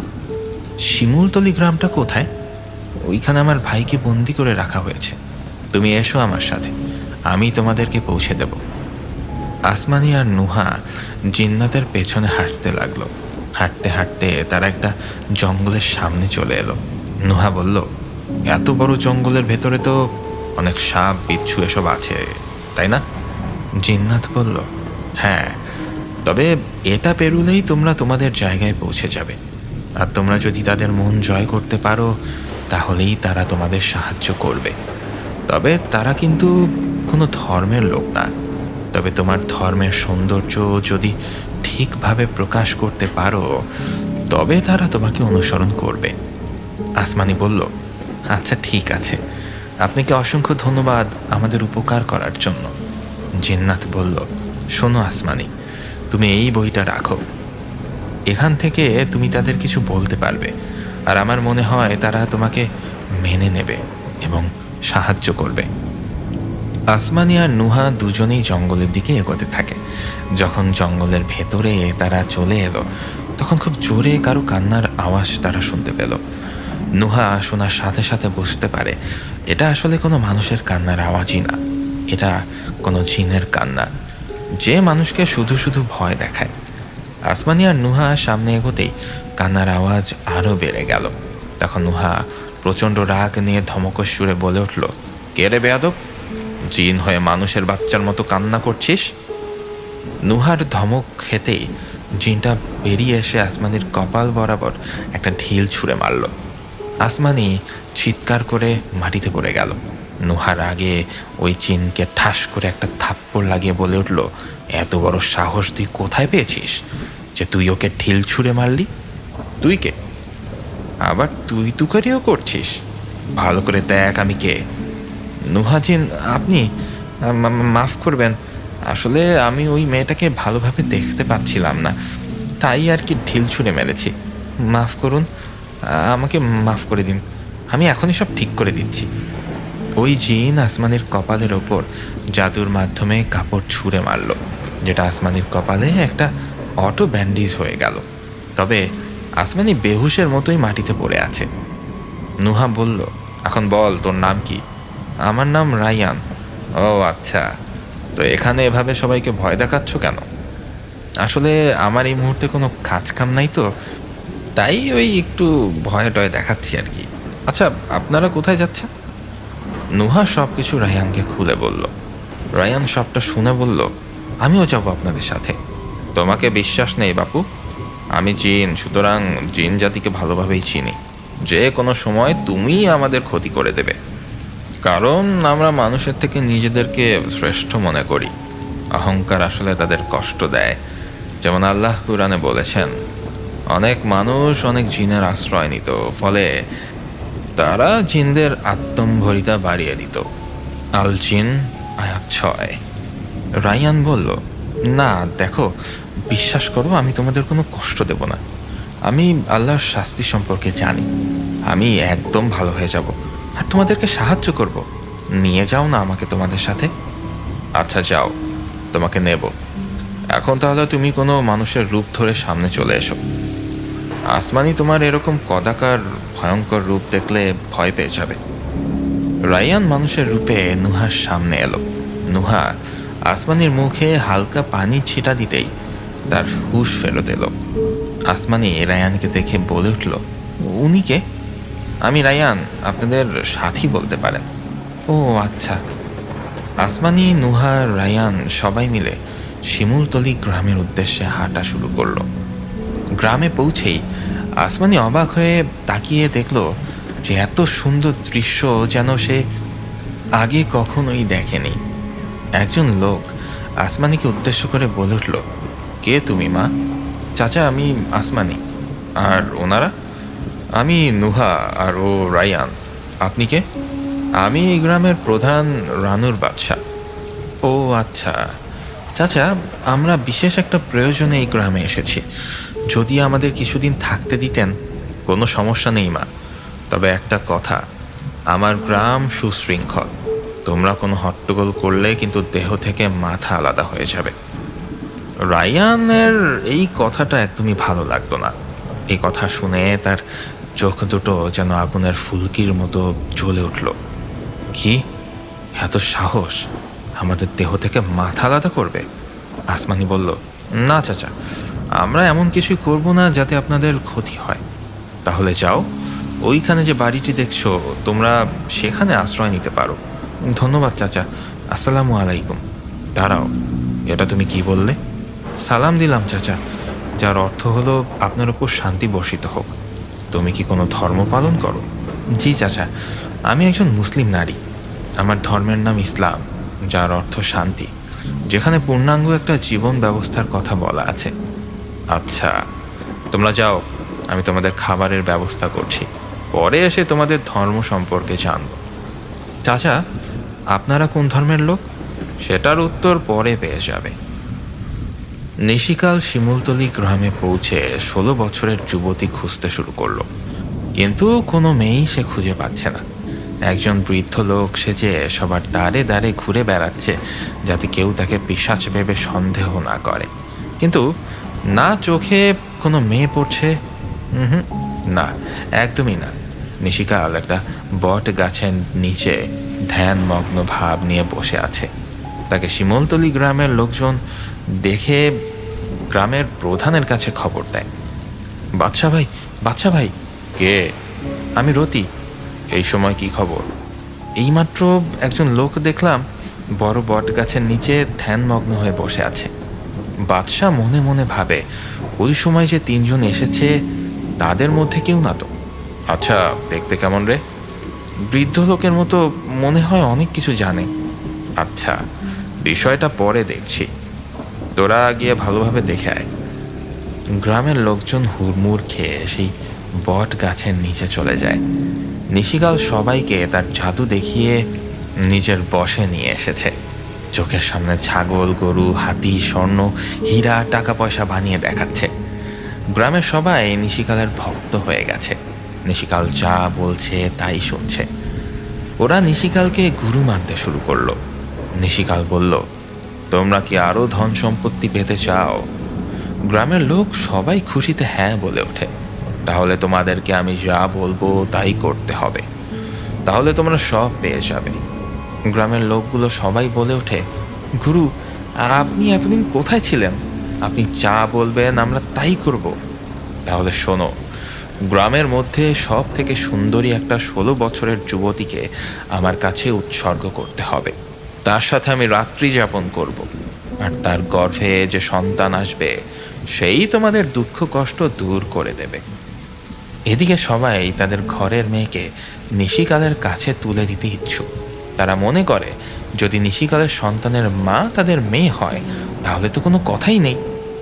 সবাই তাদের মেয়েকে সিরিয়ালে নিশিকালের সামনে নিয়ে আসে।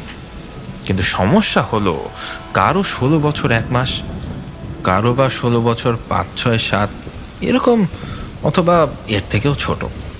নিশিকাল মনে মনে চিন্তা করে, এটা তো হওয়ার কথা না। এই গ্রামে একদম 16 বছরের মেয়ে অবশ্যই আছে, না হলে গুরুজি তো এখানে আসতে বলতো না। তবে সেই মেয়ে কোথায়? এদিকে ঘটনা সব গ্রাম প্রধানের কানে গেলে উনি বিষণ্ণ মনে বলে ওঠে, 3 জনকে থাকতে দিয়েছি বলে এরা এইসব করে বেড়াবে। এখনই আমি ওদের কাছে যাব, বলবো ওরা কি চায় এবং কেন এই গ্রামে এসেছে। গ্রাম প্রধান আসমানির সাথে কথা বলার জন্য বের হয়। এদিকে রায়ান রাগে টকবক করে ফাটছে আর পায়চারি করছে। নুহা বলল, কি হলো তোমার? তুমি এমন করছো কেন? রায়ান বলল, আপনি কি কোনো পিশাচের গন্ধ পাচ্ছেন না? আমি তো আর সহ্য করতে পারছি না, ওকে পেলে জায়গায় শেষ করে দেব। পাচ্ছি, তবে আমি ভাবছিলাম হয়তো আমার মনের ভুল। অমনি গ্রাম প্রধান বাদশা এসে বলতে শুরু করলো, এই তোমরা কি শুরু করেছো? মানে কি? বাদশা সব খুলে বললে আসমানি বলে ওঠে, কই, আমরা তো এখানেই আছি, আমরা তো আপনাদের কোনো ক্ষতি করতে আসিনি। রায়ান বলে উঠল, আমার ধারণা তাহলে ঠিকই আছে। কি ধারণা? এই যে শুনেন, আমি হলাম জিন। কথাটা শুনে বাদশা ঠোক গিলতে থাকে। হ্যাঁ, আপনাদের ওই জঙ্গলে ছিলাম। দেখুন, এই গ্রাম থেকে একটা যুবতী মেয়েকে নিয়ে যাওয়া হবে, যার বয়স সামনে অমাবস্যার দিন 16 বছর পূর্ণ হবে। তাকেই ধরে নিয়ে যাবে ওই পিশাচ। তার নামটা মনে আসছে না। নুহা বলল, তুমি জানো কিভাবে? রায়ান উত্তর দিল, আমি এর জন্যই আপনাদের সাথে এসেছি। পিশাচরা আমার বাবা মাকে বন্দি করে রেখেছে, আর আমি জানি আপনাদের সাথে থেকে আমি তাদের উদ্ধার করতে পারবো। বাদশাহ মনে মনে বলে ওঠে, আমার মেয়েরই তো অমাবস্যার দিন 16 বছর পূর্ণ হবে। এবার বিশ্বাস করবে কি করবে না দ্বিধায় পড়ে যায় সে। বাদশাহ কথা ঘোরানোর জন্য বলে ওঠে, আচ্ছা, তোমাদের ধর্ম সম্পর্কে কিছু বল, আর তোমাদের কথা বিচার করবে এই যে পাশে বৃদ্ধ লোকটিকে দেখতে পাচ্ছ, উনি। আসমানি বলতে শুরু করলো, আমাদের ধর্ম হচ্ছে ইসলাম। ইসলাম হচ্ছে আত্মসমর্পণ করা এবং বাধ্যতা, অস্বীকৃতি ও হঠকারিতা ত্যাগ করা। এখানে আত্মসমর্পণ করার অর্থ হচ্ছে এক আল্লাহর কাছে নিজেকে সমর্পণ করা। একমাত্র আল্লাহই স্থায়ী, বাকি যা কিছু আছে সব ক্ষণস্থায়ী ভঙ্গুর, সব কিছুই সাবেক হবে একমাত্র আল্লাহ ছাড়া। এই বিশ্বাস দৃঢ়ভাবে অন্তরে ধারণ করতে হবে এবং বাধ্যতা হচ্ছে আল্লাহ পবিত্র কোরআনে যে পদ্ধতিতে জীবনযাপন করতে বলেছেন সেই সীমানার মধ্যে থেকে জীবনযাপন করা। আল্লাহর বন্ধু শেষ নবী, সর্বকালের সর্বশ্রেষ্ঠ মহামানব মহানবী হজরত মুহাম্মদ সাল্লাল্লাহু আলাইহি ওয়াসাল্লামের জীবনযাপন পদ্ধতিতে যা রয়েছে তাই ইসলাম। আল্লাহর রাসূলের জীবন, আচার আচরণ, চলাফেরা, খাদ্য, কথা, পোশাক, স্ত্রী পরিজন, সমাজ, আত্মীয় স্বজন, প্রতিবেশী, হারাম হালাল সব কিছুই এক আল্লাহতে সমর্পিত। পবিত্র কুরআন ও ওহীর মাধ্যমে প্রাপ্ত নির্দেশের বাধ্যবাধকতায় থাকার এক অপূর্ব নিদর্শন। রাসূলকে মানা, তিনি যেভাবে সব ক্ষেত্রে এক আল্লাহতে আত্মসমর্পণ করেন এবং আল্লাহর নির্দেশিত সীমানা মেনে চলেছেন, তাই ইসলাম। রাসূলুল্লাহ সাল্লাল্লাহু আলাইহি ওয়াসাল্লামের সমগ্র জীবন এক ব্যবহারিক কোরআন। মাওলানা রুমি বলেছেন, আল্লাহ তাআলার বক্তব্য অবিকল রাসূলের কণ্ঠে প্রকাশ পেয়েছে। মহান আল্লাহ তাআলা তার পবিত্র কুরআনে বলেছেন, বহু রাসূল তোমার পূর্বেও প্রেরণ করিয়াছি, দিয়াছিলাম তাদিগকে স্ত্রী এবং সন্তান সন্ততি, এবং কোনো রাসূলের এমন সাধ্য ছিল না যে আল্লাহর নির্দেশ ছাড়া কোনো নিদর্শন উপস্থিত করে। প্রত্যেকটি ওয়াদা লিখিত আছে। সূরা রা'দ আয়াত 38। এই আয়াতের মাধ্যমে মহান আল্লাহ সাক্ষ্য দিচ্ছেন যে রাসূলুল্লাহ সাল্লাল্লাহু আলাইহি ওয়াসাল্লাম নিজ থেকে কখনো কিছুই বলেননি। যা কিছু আল্লাহর রাসূল করেছেন তার সব কিছুই আল্লাহর ইচ্ছার অধীন। এই কথা অকাট্যভাবে প্রমাণিত। সূরা আল হাক্কাতে মহান আল্লাহ বলেছেন, তোমাদের দৃশ্যমান বস্তুর কসম করেছি এবং অদৃশ্যমান বস্তুর।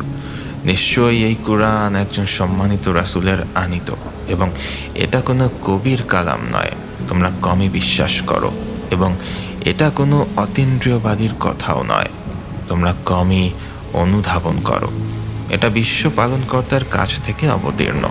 সে যদি আমার নামে কোনো কথা রচনা করত তবে আমি তার দক্ষিণ হস্ত ধরে ফেলতাম, অতঃপর কেটে দিতাম তার গ্রীবা। তোমাদের কেউ তাকে রক্ষা করতে পারতে না। এটা খোদা ভীরুদের জন্য অবশ্যই একটি উপদেশ। সূরা আল হাক্কা আয়াত 38 থেকে 48। এই আয়াতগুলোতে মহান আল্লাহ কসম করে বলেছেন যে এই কুরআনে বর্ণিত সব কিছুই তার বাণী, যা তিনি তার সম্মানিত রাসূলুল্লাহ সাল্লাল্লাহু আলাইহি ওয়াসাল্লাম এর মারফত প্রেরণ করেছেন। এটা কোনো কবি বা কাহিনীকারের দ্বারা রচনা করা সম্ভব নয়। পবিত্র কুরআনের আয়াতগুলো অবশ্যই মহান রব্বুল আলামিনের বাণী এবং আল্লাহর রাসূল সাল্লাল্লাহু আলাইহি ওয়াসাল্লাম যদি এতে কোনো রকম পরিবর্তন করতেন তবে আল্লাহ তার রাসূলকে সাল্লাল্লাহু আলাইহি ওয়াসাল্লাম কঠোরভাবে ধরতেন এবং কণ্ঠশিরা কেটে দিতেন যাতে মৃত্যু ত্বরান্বিত হয়। এবং আল্লাহ এও বলেছেন যে তোমরা স্বল্প সংখ্যক তা অনুধাবন করো যা একান্তই মুত্তাকিদের জন্য উপদেশ। তাহলে আল্লাহ যে বিষয়ে নিজে তার রাসূলের সাল্লাল্লাহু আলাইহি ওয়াসাল্লাম ব্যাপারে সাক্ষ্য দিচ্ছেন যে রাসূলুল্লাহ সাল্লাল্লাহু আলাইহি ওয়াসাল্লাম যা বলেছেন তা আল্লাহরই কথা। রাসূল সাল্লাল্লাহু আলাইহি ওয়াসাল্লাম যা করেছেন বা করেননি সবই আল্লাহর নির্দেশ। আল্লাহর রাসূল সাল্লাল্লাহু আলাইহি ওয়াসাল্লাম এক আল্লাহতে আত্মসমর্পণ করেছিলেন এবং আল্লাহর নির্দেশিত পথেই চলেছেন। মহানবী সাল্লাল্লাহু আলাইহি ওয়াসাল্লাম এরপর তার উম্মতদের মধ্যে সর্বশ্রেষ্ঠ মানব তারা যারা জন্মচক্ষে মহানবী হযরত মুহাম্মদ সাল্লাল্লাহু আলাইহি ওয়াসাল্লামকে দেখেছিলেন এবং তার পবিত্র সান্নিধ্য লাভ করেছিলেন। তারা সবাই ছিলেন মহানবীর সাল্লাল্লাহু আলাইহি ওয়াসাল্লাম জীবন আদর্শের প্রধানতম উদাহরণ। তাদের জীবন ছিল রাসূলের সাল্লাল্লাহু আলাইহি ওয়াসাল্লাম মহব্বতে পরিপূর্ণ। পরবর্তীকালে সাহাবারা আল্লাহর নির্দেশিত ও তার রাসূলের সাল্লাল্লাহু আলাইহি ওয়াসাল্লাম দেখানো পথে জীবনযাপন করেছেন। এটাই ইসলাম। ইসলাম এমন একটি পথ যা দেখে আপনার সম্পর্কে অন্যদের আগ্রহ সৃষ্টি হবে।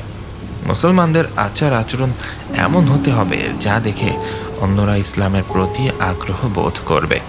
বুখারী শরীফের প্রথম খণ্ড হাদিস নম্বর 9 সাহাবী আব্দুল্লাহ ইবনে আমর রাদিয়াল্লাহু তাআলা আনহু হতে বর্ণিত, নবী সাল্লাল্লাহু আলাইহি সাল্লাম বলেছেন, মুসলমান ওই ব্যক্তি যার কোনো কথা বা কাজের দ্বারা অন্য মুসলমানের কষ্ট হয় না।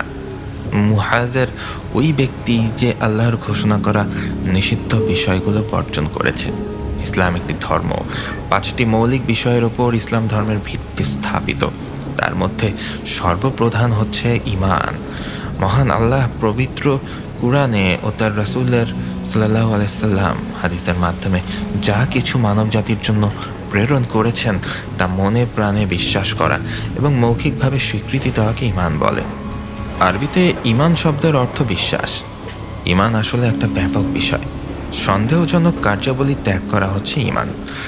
আল্লাহর সিফাতের সঙ্গে শরিক না করা, আল্লাহর রাসূলের বিরুদ্ধতা না করা, সৎ কাজের আদেশ অসৎ কাজ হতে নিষেধ করা হচ্ছে ঈমান। আত্মীয়তার সম্পর্ক রক্ষা করার নাম ঈমান। নিজের লজ্জাস্থানের হেফাজত করা ঈমান। আর একজনের হক, হালাল হারাম, মুনাফিকি, ওজনে কম দেওয়া থেকে বেঁচে থাকাও ঈমান। আল্লাহ পবিত্র কোরআনে যেসব বিষয় মেনে চলতে বলেছেন তা মেনে চলা, আল্লাহ যা ত্যাগ করতে বলেছেন তা ত্যাগ করা, আল্লাহর রাসূল সাল্লাল্লাহু আলাইহি সাল্লাম যা করেছেন তা মেনে চলা, আল্লাহ এবং তার রাসূলের তরিকার বাইরে কোনো নতুন পদ্ধতি উদ্ভাবন না করা, এসব ঈমান। এমনকি রাস্তা থেকে ক্ষতিকারক বস্তু সরিয়ে ফেলাও ঈমানের অঙ্গ। অন ইসলামিক কাজের প্রতিবাদ করাও ঈমান। যথাসময়ে নামাজ পড়া, রোজা রাখা, অর্থ থাকলে যথাসময়ে যাকাত দেওয়া, হজ করা, এতিম মিসকিনকে খাবার দেওয়া, আল্লাহর রাস্তায় নিজের ধন সম্পদ ব্যয় করা ইত্যাদি। এক কথায় আল্লাহর সন্তুষ্টি অর্জন ও পরকাল, সব আসমানি কিতাব, সব নবী রাসূলের প্রতি বিশ্বাস অন্তরের দৃঢ়তার সঙ্গে পালন করার নাম ঈমান। আবু হুরায়রা রাদিয়াল্লাহু তাআলা আনহু হতে বর্ণিত, মহানবী সাল্লাল্লাহু আলাইহি সাল্লাম বলেছেন, ঈমানের শাখা প্রশাখা 60-এর বেশি এবং লজ্জাও ঈমানের অন্যতম শাখা। ইহা বুখারী শরীফ হাদিস নম্বর 8 খণ্ড 1 পৃষ্ঠা 32 থেকে নেওয়া। আল্লাহ পবিত্র কুরআনে সূরা নিসার 80 নম্বর আয়াতে বলেছেন, যে লোক রাসূলের হুকুম মান্য করবে সে আল্লাহরই হুকুম মান্য করলো, আর যে লোক বিমুখতা অবলম্বন করলো আমি আপনাকে হে মুহাম্মদ তাদের জন্য রক্ষণাবেক্ষণকারী নিযুক্ত করে পাঠাইনি। আল্লাহ মানুষকে সৃষ্টি করেছেন স্বাধীন চিন্তা ও বিবেক দিয়ে। আল্লাহ যাকে ইচ্ছা হেদায়েত দেন। কুরআনই মহান আল্লাহ প্রেরিত শেষ কিতাব। এতে কোনো সংযোজন বা বিয়োজন করার কোনো অধিকার কারোরই নেই। এজন্যই আল্লাহ তার রাসূলকে সাল্লাল্লাহু আলাইহি সাল্লাম বলেছেন, আপনার দায়িত্ব শুধু আমার বিধি বিধানগুলো পৌঁছে দেওয়া। কেউ মানলো কি মানলো না সেটা তার দায়িত্ব, আপনার নয়। কারণ আল্লাহর রাসূল সাল্লাল্লাহু আলাইহি সাল্লাম আল্লাহর মাধ্যমে যাই বলেন তা ভালো কথা, হেদায়েতের কথা। যার ইচ্ছা সে হেদায়েত প্রাপ্ত হবে, আল্লাহই তাকে হেদায়েত দিবেন। আর যার ইচ্ছা সে হবে না, কারণ একজনের কাজের জন্য অন্যজন জবাবদিহি করবে না। আসুন, আমরা শুধু মুসলমানের ঘরে জন্ম হয়েছি বলে মুসলিম না হয়ে আল্লাহ যেরকম বান্দা চান সেরকম হই। ঈমান মজবুত করার জন্য মেহনত করি, নিয়মিত কুরআন বুঝে পড়ি, নামাজ পড়ি, রাসূলুল্লাহ সাল্লাল্লাহু আলাইহি সাল্লামের শেখানো পথে চলি, আল্লাহ রাসূলের প্রতি দরুদ শরীফ পাঠ করি, যার তাগিদ আল্লাহ নিজে পবিত্র কোরআনে দিয়েছেন। আল্লাহ বলেছেন, আল্লাহ ও তার ফেরেশতারা নবীর প্রতি দরুদ পাঠান। হে মুমিনরা, তোমরাও তার প্রতি দরুদ ও সালাম পাঠাও। সূরা আহজাব আয়াত 56। আমরা আল্লাহ নির্দেশিত পথে চললে এই হানাহানি বন্ধ হয়ে যাবে, সমাজে শান্তি ফিরে আসবে। আসমানি নুহাকে বলে, আপনি ওনাদের পবিত্র কুরআন শরীফটা একটু দেখান তো। নুহা কুরআনটা হাতে নিয়ে বলে, এই হলো সেই পবিত্র কুরআন। বাদশাহ বললেন, আমাদের হাতে দাও। না, এটা ধরতে হলে আগে আপনাকে পবিত্রতা অর্জন করতে হবে। বৃদ্ধ লোকটি বলে উঠল, দেখো বাবা, আমি তোমাদের ধর্মের প্রতি বিশ্বাস আনলাম আর কালিমা পাঠ করলাম, এটাই সত্য ধর্ম। বাদশাহ একই কথা বলল। বৃদ্ধ বলল, তবে তোমরা আমাদের গ্রাম প্রধানের মেয়েকে বাঁচাও। তার মেয়ে 16 বছর পূর্ণ হবে অমাবস্যার দিন। এদিকে বাদশার মেয়ে রুষা হাঁটতে হাঁটতে বট গাছের পাশে একটা বিল থেকে শাপলা তুলতে যাবে। এমন সময় রুষাকে দেখতে পেল নিশিকাল। নিশিকাল বলে উঠল, পেয়ে গেছি। এই তো সেই মেয়ে যার বয়স 16 পূর্ণ হবে অমাবস্যার দিনে। পাশ থেকে গ্রামের লোকজন বলে উঠল, ওর দিকে নজর দিও না, অন্য মেয়ে খোঁজো, এটা আমাদের গ্রাম প্রধানের মেয়ে। নিশিকাল কোনো কথা না বলে ওর আসল রূপে ফিরে এসে রুষাকে নিয়ে যাওয়ার জন্য হাত টেনে ধরে। গ্রামের সবাই হইচই ফেলে দেয়। আসমানি, নুহা, রায়ান, বাদশার বৃদ্ধ লোকটি তাদের লোকগুলোর চিৎকার শুনে সেই দিকেই যায়। সবাই তারা বট গাছের কাছে উপস্থিত হয়। বাদশাহ বলে ওঠে, এই পিশাচ শয়তান, আমার মেয়েকে ছেড়ে দে, আমি কিন্তু তোকে শেষ করে ফেলবো। নিশিকাল বলে, কিছু করতে পারবে না, ওকে আমি নিয়ে যাব, ওকে পেলে আমি আরো শক্তিশালী হব। বলেই নিশিকাল রুষাকে নিয়ে অদৃশ্য হয়ে গেল। বাদশাহ বলল, আসমানি, তোমরা আমার মেয়েকে ফিরিয়ে দাও, যা চাইবে তোমাদের তাই দেব, দয়া করো তোমরা আমার ওপর। রায়ান জাদু দিয়ে নিশিকালের পথ আটকে দেয়। কোনোভাবেই গ্রামের বাইরে যেতে পারছে না সে। নুহা আর রায়ান তাদের সবটুকু চেষ্টা দিয়ে নিশিকালকে সবার সামনে টেনে নিয়ে আসে। নিশিকালের ভয়ঙ্কর রূপ দেখে গ্রামের লোকেরা ভয়ে অনেকেই জ্ঞান হারিয়ে ফেলে। নুহা আর রায়ানের সাথে নিশিকালের প্রচণ্ড যুদ্ধ হয়। আসমানি মাঝখান থেকে রুষার হাত ধরে টেনে নিজের কাছে নিয়ে এসে আয়াতুল কুরসি পরে শরীর বন্ধ করে দেয়। এবার নিশিকাল আর রুষাকে স্পর্শ করতে পারছে না। যতবার রুষাকে স্পর্শ করতে যাচ্ছে ততবার ছিটকে দূরে চলে যাচ্ছে। আসমানি চিন্তা করলো, রুষাকে তো বের করলাম, কিন্তু নিশিকালকে কিভাবে দমাবো? নুহা আর রায়ান মনে হচ্ছে আটকা পড়ে যাবে। আসমানি দ্রুত একটা বৃত্ত তৈরি করে নিশিকালকে আটকে দেয়, কিন্তু দুর্ভাগ্যক্রমে রায়ান আর নুহাও বৃত্তে আটকে যায়। নুহা বলল, এটা কি করলে আসমানি? আমাদেরকে কেন আটকে দিলে? তোমার এই বৃত্তের মাঝে আমরা তো বের হতে পারবো না, আমরা তো জিন, তোমার বৃত্তের কাছে আমার জাদু শক্তি কিছুই না। আসমানি বলল, এখন তো বৃত্ত মোছাও সম্ভব না, তাহলে নিশিকাল বেরিয়ে যাবে। তুমি এক কাজ করো, ওস্তাদজির সাথে একটু পরামর্শ করে নাও, দেখো তিনি নিশ্চয়ই একটা ব্যবস্থা করে দেবেন। নুহা ওস্তাদের সাথে যোগাযোগ করে। ওস্তাদজি পরামর্শ দেন, আমি কিছুই করতে পারবো না, আসমানিকে ভাবতে বলো, ও সব পারবে। আসমানি, ওস্তাদজি তো কিছুই করতে পারবেন না বললেন, তিনি বললেন যা করার তোমাকেই করতে হবে। আসমানি অনেক চিন্তা ভাবনা করে সেই বৃত্তের মাঝে লম্বা করে একটা দাগ কাটে। এরপর রায়ান আর নুহাকে আলাদা করে দেয়। নিশিকালও আলাদা হয়ে যায়। নুহা রায়ানের সামনের দাগ মুছে দিয়ে ওদেরকে বের করে আনে।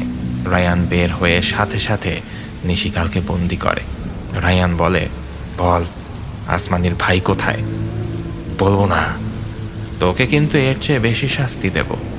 বলেই রায়ান নিশিকালের গায়ে আগুন ছুঁড়ে মারে। নিশিকাল সহ্য করতে না পেরে বলে ওঠে, হ্যাঁ, আমাকে ছেড়ে দে, দয়া কর, আমি বলছি, আমি সব বলছি। আসমানির ভাই জঙ্গলের মধ্যে একটা কালো গোলাপ ফুলের গাছ আছে, ওই গাছে একটা ফুলে বন্দি করা। আসমানি গাছ স্পর্শ করলেই ওর ভাইকে পেয়ে যাবে। নিশিকালের কথা শেষ হতেই নুহা ওকে শেষ করে ফেলে। ওদিকে অধরা বলতে থাকে, মায়া আয়না, এই মায়া আয়না, বল আমার ভাই নিশিকাল কোথায়? আমার নাম উষা, আমাকে উষা বলে ডাকবে, বুঝেছ? চুপ, যা প্রশ্ন করেছি সেটার উত্তর দে। উষা আয়নার মাধ্যমে দেখায় নিশিকালকে মেরে ফেলা হচ্ছে। এটা দেখে অধরা চণ্ডীকে জানায়। চণ্ডী ভয়ে আঁতকে ওঠে। হ্যাঁ, তাহলে কি সেই মেয়ে এসে গেছে? কে মা? আসমানি, নুহা, রায়ান ওরা আবারও সবার মাঝে বলতে শুরু করে, কখনো লোভ করবেন না, জাদুবিদ্যা যথেষ্ট খারাপ একটা ব্যাপার, যার মাধ্যমে আমরা ধ্বংস হয়ে যেতে পারি। আপনারা সবসময় সত্যের ওপর থাকবেন আর অল্পতেই তুষ্ট হবেন। কোনো জাদুকর বা গণকে বিশ্বাস করবেন না। তখন বাদশাহ বলে ওঠে, মা আসমানি, তোমাদের দেরি হয়ে যাচ্ছে, তোমরা তোমার ভাইকে খুঁজতে যাও। আমি আমার গ্রামের লোকদের বুঝিয়ে বলছি, তোমার জন্যই আমরা সত্যিটাকে চিনতে পেরেছি। এতদিন অপেক্ষায় ছিলাম, আমি সবার কাছে আল্লাহর বাণী পৌঁছে দেব। আসমানি, নুহা, রায়ান দ্রুত জঙ্গলে চলে গেল। আসমানি, নুহা, রায়ান জঙ্গলে বেশ খানিকক্ষণ খোঁজাখুঁজি করলো, কিন্তু কোথাও সেই কালো গোলাপের সন্ধান তারা পাচ্ছে না। আসমানি পাগলের মতো হন্যে হন্যে হয়ে খুঁজতে থাকে, কিন্তু পুরো জঙ্গলে কোনো ফুল গাছের দেখাই মিলছে না। রায়ান মনে মনে চিন্তা করছে, আচ্ছা, নিশিকাল তো মিথ্যেও বলতে পারে। এতদিন আমি এই জঙ্গলে ছিলাম, কখনো তো এমন কোনো ফুল চোখে পড়েনি। ভাবতে ভাবতে রায়ান একটা গর্তে পড়ে যায়। নুহা আর আসমানি রায়ানকে গর্ত থেকে ওঠানোর চেষ্টা করছে, কিন্তু কোনো লাভ হচ্ছে না। হেই, তোমরা আমাকে এত টানাটানি করো না তো, আমি উঠতে পারবো। আমি একটা জিন, তোমরা ভুলে যাচ্ছ কেন? ও তাই তো, শুধু শুধু সময় নষ্ট হচ্ছে। আচ্ছা রায়ান, এখানে কোথাও পানির ব্যবস্থা নাই? রায়ান গর্ত থেকে উঠে বলে, আচ্ছা, ভালো কথা মনে করেছেন। সামনে একটা ছোট কুয়োর মতো আছে, সেখানে অনেক ফুল ফোটে, আমাদের সেখানেই যাওয়া উচিত। সাথে সাথে তারা কুয়োর কাছে চলে যায়। কুয়োর মাঝখানে একটা কালো গোলাপ গাছ। আসমানি খুশিতে কুয়োর পাড়ে দাঁড়াতেই আসমানির সৌন্দর্য পানিতে ফুটে ওঠে। রায়ান পানিতে আসমানির এমন প্রতিবিম্ব দেখে অপলক দৃষ্টিতে তাকিয়ে থাকে। নুহা রায়ানের ব্যাপারটা বুঝতে পেরে আসমানিকে পানির সামনে থেকে সরে আসতে বলে। আসমানি ওস্তাদজির কথা মনে পড়তেই দূরে সরে আসে। রায়ান পানিতে আর কোনো প্রতিবিম্ব না দেখতে পেয়ে একটু চমকে উঠে এদিক ওদিক তাকায়। নুহা বলে, আসমানি, আমি তোমাকে গোলাপ গাছের কাছে যাওয়ার জন্য সাহায্য করব, তুমি আমার হাত ধরো। আসমানি নুহার হাত ধরতেই তারা চোখের পলকে গাছের কাছে পৌঁছে যায়। এদিকে রায়ান ভ্যাবলার মতো কিছু একটা ভাবছে। কি ভাবছে তা সে নিজেও জানে না। আসমানি গোলাপ গাছে স্পর্শ করতেই 20 বছরের এক যুবক সেখানে অজ্ঞান অবস্থায় পড়ে থাকে। নুহা আসমানি আর ওর ভাই অসীমকে নিয়ে কুয়ো থেকে জঙ্গলের মাঝে আসে। অসীমের জ্ঞান আসলে জিজ্ঞেস করে, আমি এখানে কেন? আরে আপু, তুমি এখানে? কোথায় আছি আমরা? ভাই, তুমি আমাকে চিনতে পেরেছ? হ্যাঁ আপু, চিনতে পেরেছি। আসমানি অসীমকে সব কিছুই খুলে বলে। অসীম পিশাচদের কথা শুনে তার চোখ দুটো লাল বর্ণ হয়ে যায়। অসীম বলে, চলো আপু, আর এক মুহূর্ত দেরি না। বাবা মা আর দাদাকে এখনই খুঁজে বের করতে হবে। চলো ভাই, আমরা সামনে এগোই। এদিকে রায়ানের মাথায় কিছুই ঢুকছে না। সব কিছু এলোমেলো হয়ে গেল ওই পানিতে কার প্রতিবিম্ব দেখতেই। আবার নিমিষেই তার বোধ হয় সে তার মায়ায় পড়ে গেছে মনে হচ্ছে। চোখ বন্ধ করলেই শুধু সেই প্রতিবিম্বই ভেসে ওঠে। আসমানি, অসীম, নুহা এরা সামনে এগোতে থাকে, কিন্তু রায়ান আসমানির পানিতে পড়া প্রতিবিম্ব নিয়েই চিন্তায় পড়ে যায়। নুহা বলে, কি রে রায়ান, তুই যাবি না? রায়ান কথাটা শুনে চমকে উঠে বলে, হ্যাঁ হ্যাঁ, যাবো তো। তুই কি কিছু ভাবছিস? না, কি ভাববো, এমনি। কিন্তু নুহা রায়ানের বিষয়টা বুঝতে পারে, কিন্তু এখন কিছুই বলছে না, পরে ওকে সাবধান করা যাবে। আসমানি, নুহা, রায়ান আর অসীম চারজনে হাঁটতে হাঁটতে অনেকটা দূর এগিয়ে গেল। প্রায় চণ্ডীদের জঙ্গলের কাছাকাছি আসতেই আসমানি একটা গর্তে পড়ে যায়, আর পড়ার সাথে সাথে গর্তটা মিলিয়ে যায়।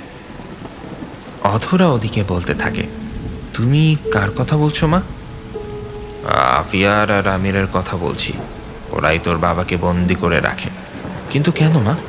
শোন, আমরা ছিলাম পিশাচ জাত, ওই শয়তান লুসিফারের উপাসনা করি, মানে যাকে আমরা প্রভু মানি। আমরা মানুষের যত প্রকার খারাপ কাজগুলো সব তান্ত্রিকদের কথায় করে দিতাম, যেমন বিবাহ আটকানো, বিবাহ বিচ্ছেদ, ঝগড়াঝাটি, পারিবারিক অশান্তি, কাউকে কষ্ট দিয়ে মেরে ফেলা, ভয় দেখানো ইত্যাদি। এমন কোনো খারাপ কাজ ছিল না যা আমরা করতাম না।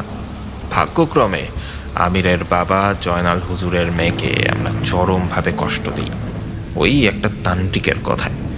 জয়নাল হুজুর বিষয়টা যখন টের পায়, তখন তোর বাবাকে বন্দি করে মেরে ফেলতে চেয়েছিল। তখন কোনো উপায়ন্ত না পেয়ে আমি ওই মেয়েটাকেই মেরে ফেলেছি। মেয়ের শোকে জয়নাল হুজুর অনেকটাই ভেঙে পড়ে। তখন তাকে আমি বন্দি করার চেষ্টা করি, অনেক কষ্টে তা পেরেও যাই। কিন্তু তখন সমস্যা করেছিল তার ছেলে আমির। সে তার বাবাকে ফিরিয়ে আনার জন্য অনেক চেষ্টা চালায়, যাতে আমাদের বড় বড় শক্তিগুলো নষ্ট করে ফেলে। তারপর থেকে আমার দলের সব পিশাচরা তাদের শক্তি হারিয়ে ফেলেছে। অনেক চিন্তা ভাবনা করে অন্য এক তান্ত্রিকের মাধ্যমে জানতে পারি ভবিষ্যতে আমির তুই যেখানে ছিলি ওই বাড়ির বড় মেয়েকে বিয়ে করবে। তখন তুই অনেক ছোট, একদম ওই আফিয়ার ছোট বোনের মতো। তাই গুরুজির কথা মতো আমি তোকে আফিয়ার ছোট বোনের সাথে বদলে দেই, আর আফিয়ার ছোট বোনকে এনে শয়তানের নামে বলি দেই। এরপর আমির বিয়ের পর যখন ওর দুটো বাচ্চা হয়, তখন আরেক তান্ত্রিককে দিয়ে আফিয়াকে আর ওর ছেলেকে বন্দি করি। পরে আমিরের মেয়েকে দেখাশোনার জন্য তোকে আবার বিয়ে করে। সেই সুযোগে আমিরকেও চাঁদনি হওয়ার পর বন্দি করে নিয়ে আসি। কিন্তু ওই তান্ত্রিক বলেছিল এত সহজে সব ঠিক হবে না, কি একজন এসে হয় আমাদের বংশ ধ্বংস করবে, আর নয়তো আমরা ধ্বংস করব। সে কে মা? সেটা এখনো জানি না। আচ্ছা মা, জাদু আয়নাকে জিজ্ঞেস করি। করে দেখ।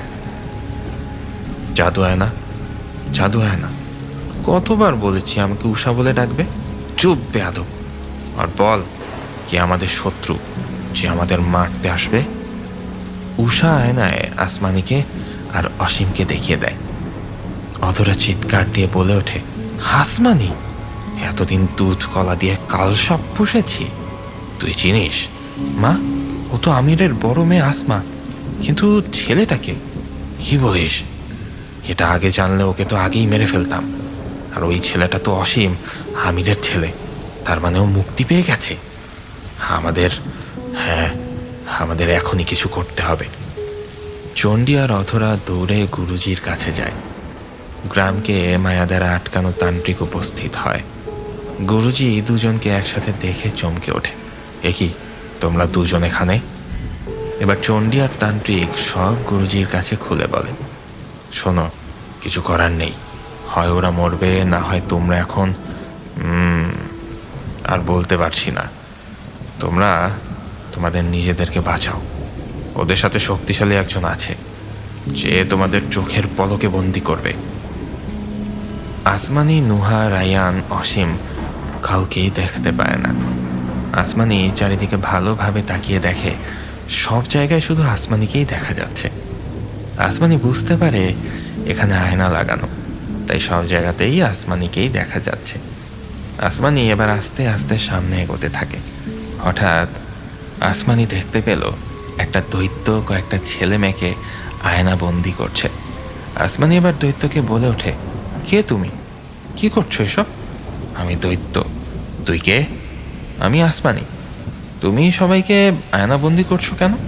সেই কৈফিয়ত তোকে দেব নাকি? হ্যাঁ, দেবে। দৈত্য রেগে আসমানির গায়ে আগুনের গোলা ছুঁড়ে মারে, কিন্তু আগুন আসমানিকে স্পর্শ করে না। দৈত্যের জাদু পুনরায় দৈত্যের দিকেই ফিরে যায়। দৈত্য রেগে এবার আসমানিকে জিজ্ঞেস করে, সত্যি করে বল, কে তুই, আর কেন এসেছিস আমার কাজে বাধা দিতে? আমি কারো কাছে বাধা দিতে আসিনি, যাচ্ছিলাম পিশাচদের মারতে, তাদের থেকে আমার বাবা মাকে উদ্ধার করতে, কিন্তু দুর্ভাগ্যক্রমে এখানে এসে পড়ি। আমি আমার সঙ্গীদের এখানে এসে হারিয়ে ফেলেছি। দৈত্য বুঝতে পারে এ আমাদের শত্রু, যেভাবেই হোক এই মেয়েটাকে বন্দি করতে হবে। দৈত্য আসমানিকে বন্দি করার জন্য বুদ্ধি খোঁজে, কিন্তু আসমানির উপর কোনো জাদুই সে প্রয়োগ করতে পারছে না। তাই দৈত্য আসমানিকে বলল, আচ্ছা, তুমি আমার মেহমান, ঘুরে ঘুরে আমার আস্তানা দেখো, পরে তোমাকে সব খুলে বলবো। আচ্ছা। আসমানি চারিদিকে ঘুরে দেখতে শুরু করে। এদিকে নুহা, অসীম, রায়ান আসমানিকে না দেখে চিন্তায় পড়ে যায়। নুহা দ্রুত ওস্তাদজির সাথে দেখা করে। তিনি নুহাকে সান্ত্বনা দিয়ে বলেন, চিন্তা করো না, আসমানের কিছুই হবে না। নুহা বলে, কিন্তু ওস্তাদজি, কোথায় আছে সেই খবরই তো পাচ্ছি না। দাঁড়াও, আমি দেখছি, তোমরা ততক্ষণে খোঁজাখুঁজি করো। রায়ানের মন কেমন যেন ছটফট করছে। রায়ান বারবার খালি ভাবছে, ওর যদি কিছু হয়, যে করেই হোক খুঁজে বের করতে হবে। নুহা আর অসীমের থেকেও রায়ান বেশি চিন্তা করছে। ওস্তাদজি ধ্যানে বসল। কতক্ষণ পর সে দেখতে পেল আসমানি আয়নার জগতে চলে গেছে। ওস্তাদজি সাথে সাথে করিম সাহেবকে ডাকল। কি করা যায় বলো তো, আসমানি তো আয়নার জগতে চলে গেছে। করিম সাহেব বললেন, চিন্তা করবেন না, আসমানি ঠিক ফিরে আসবে। আজ করিম সাহেবের বাড়িতে এক বুড়ি এসেছে ভিক্ষা চাইতে। করিম সাহেবের মেয়ে অবনী দরজা খুলে বুড়িকে দেখে চমকে ওঠে। একদম ফকফকা ফর্সা। অবনী বলে, নানু, কি আপনি? আমি ভিক্ষা করি মা, তুমি আমাকে কিছু খাইতে দিবা? হ্যাঁ নানু, বসেন। অবনী বুড়িকে ঘরে যা ছিল তাই খেতে দিল। হঠাৎ ওর বাবার কথা মনে পড়ল। ওর বাবা ওকে বলেছিল এক বুড়ি আসবে ভিক্ষা করতে করতে, তাকে যাওয়ার সময় যেন কিছু দিয়ে দেই। কিন্তু অবনীদের ঘরে ওই রকম দেওয়ার মতো কিছুই নেই। তাই বাধ্য হয়ে অবনীর হাতে সেলাই করা নকশি কাঁথাটা সে দিয়ে দেয়। অবনী বলে, নানু, এটা রাখুন। এটা কি তুমি সেলাই করেছ? জি। আচ্ছা মা, আল্লাহ তোমাকে উত্তম প্রতিদান দিক। বলেই বুড়ি হাঁটা শুরু করলো। ওস্তাদজি নুহাকে বলে ওঠে, শোনো, আসমানি আয়নার জগতে চলে গেছে। নুহা বলল, তো আমরা এখন পৌঁছাবো কি করে সেখানে? শোনো, ওইখান থেকে 10 কিলোমিটার দূরে একটা বড় হিজল গাছ আছে। সেখানে একটা বুড়ি থাকে। বুড়ির হাতে একটা নকশি কাঁথা আছে, দেখলে বুঝতে পারবে। সেও আয়না বন্দি, নিশ্চয়ই আয়নার জগৎ চেনে। তবে নকশি কাঁথা ছাড়া আরও বুড়ি কিন্তু সেখানে আছে, তাদের সাথে কথাও বলবে না। যার কাছে নকশি কাঁথা আছে তার কাছেই জিজ্ঞেস করবে। নুহা, রায়ান, অসীম ওস্তাদজির কথা মতো সেখানে চলে গেল। কিন্তু অনেক বৃদ্ধ মহিলাকে তারা দেখতে পেল ঠিকই, কিন্তু ওই রকম কাউকেই তারা দেখতে পেল না।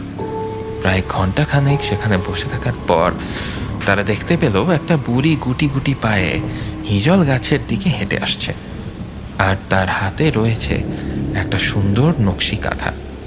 বুড়িকে দেখে সবাই বুড়ির কাছে গিয়ে জিজ্ঞেস করে আয়না জগতের কথা, কিন্তু বুড়ি নিশ্চুপ, কিছু বলতে চায় না। নুহা বুড়িকে অনেক রিকোয়েস্ট করে, বুড়ি যা চাইবে তাই দেওয়ার প্রতিজ্ঞা করে। তখন বুড়ি বলে, এসো আমার সাথে। তারপর একটা আয়নার পাশে ওদেরকে নিয়ে গিয়ে বলে, সবাই এই আয়নার উপর হাত রাখো। হাত রাখার সাথে সাথে সবাই আয়নার জগতে চলে যায়। দৈত্য আসমানিকে বন্দি করার অনেক চেষ্টা করেও যখন ব্যর্থ হয়, তখন চণ্ডীকে ডাকতে যায়।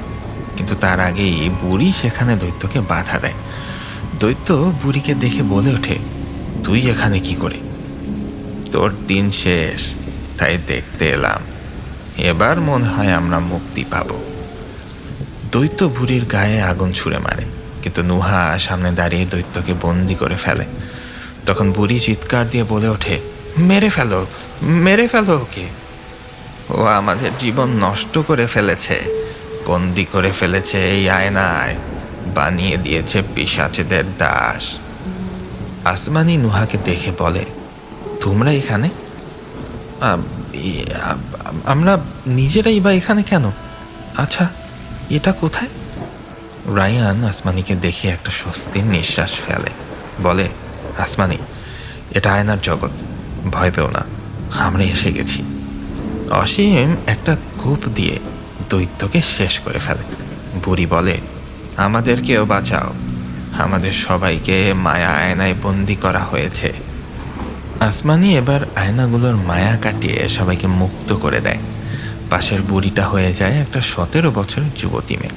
আসমানি বলে, কে তুমি? আমি উষা। একদিন রাত 1টার দিকে আমি বাথরুমে গিয়েছিলাম। আমাদের বাথরুমে আয়নায় চোখ পড়তেই আমি একটু দাঁড়িয়ে আয়নায় নিজেকে দেখছিলাম। তারপর আয়নার মধ্যে একটা কালো ছায়া দেখতে পেলাম। তারপর আমার পেছনে তাকিয়ে দেখি, না, কেউ তো আমার পেছনে নেই, কিন্তু আয়নাতে দেখা যাচ্ছে সামনে তাকাতেই কেউ একজন আমাকে ভেতরে নিয়ে গেল। নুহা বলল, উষা, এতে তোমার একটু দোষ আছে। আমার মনে হয় তুমি আয়না দেখার সময় দোয়া পড়নি, আর এত রাতে আয়না দেখাটাও ঠিক না। দাদির মুখে শুনেছিলাম রাতে আয়না দেখা বা মাথা আঁচড়ানো এগুলো করলে নাকি জিনদের নজর লাগে, স্বামীর হায়াত কমে যায়। দেখো, এগুলো কিছু শোনা কথা। আচ্ছা, তোমাকে বলি বরং, এর বেশিরভাগই কিন্তু কুসংস্কার। আমাদের প্রিয় নবী সাল্লাল্লাহু আলাইহি সাল্লাম বলেছেন, জিনেরা রাতের বেলায় আয়নাতে অবস্থান করে, এমনকি দুষ্টু জিনেরা বাথরুমের সর্বক্ষণ অবস্থান করে।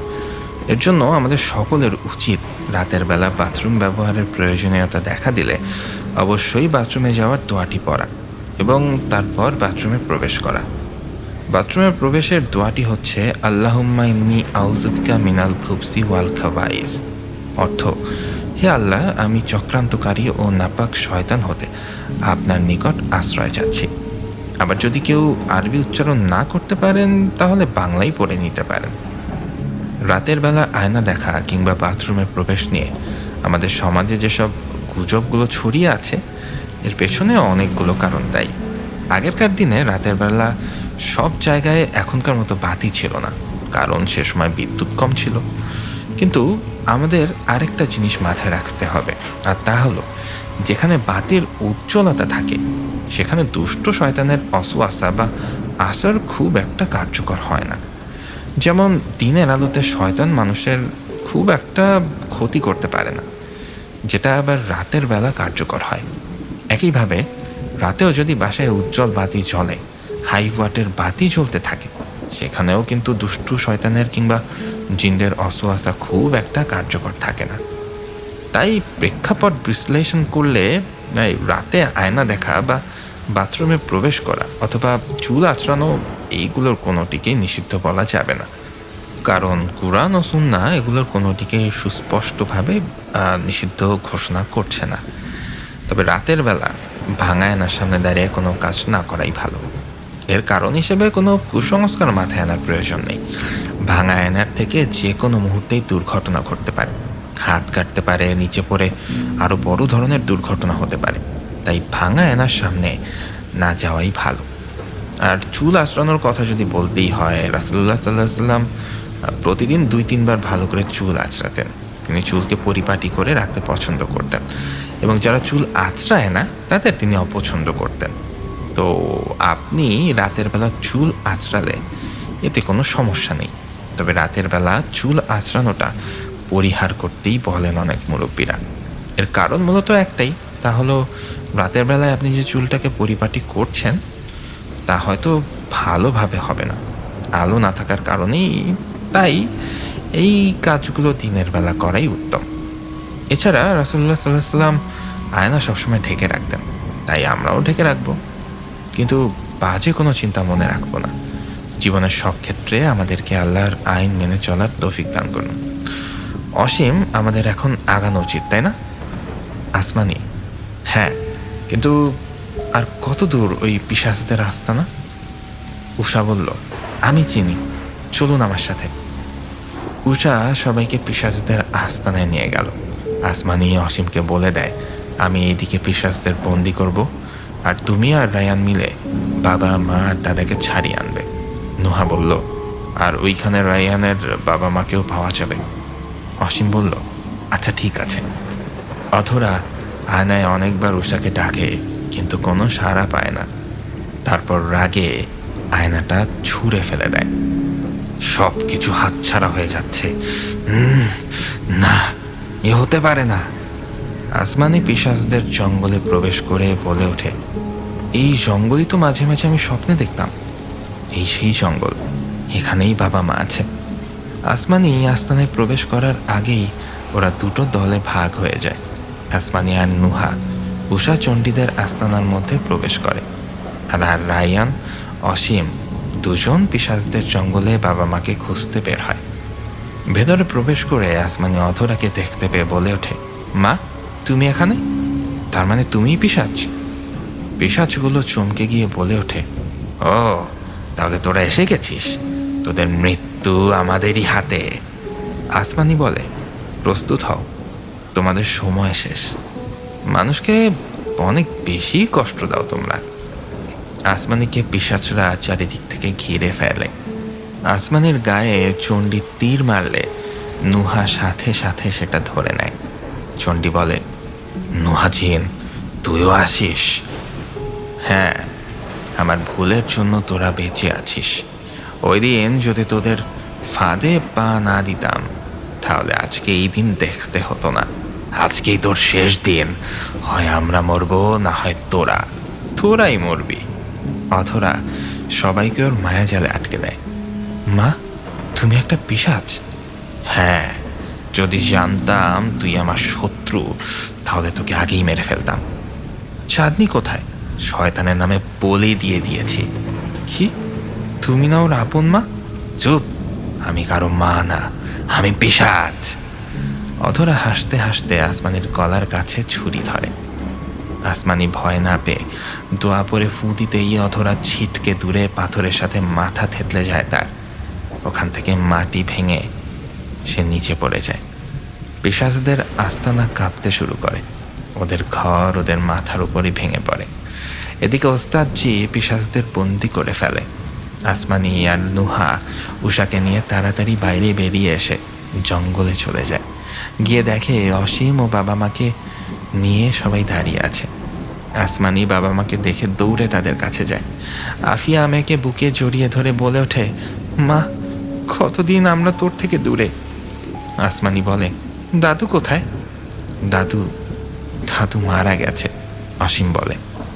রায়ান ওর বাবা মাকে ছাড়িয়ে এনে বলে, এই যে আমার বাবা মা, তারা কৃতজ্ঞ।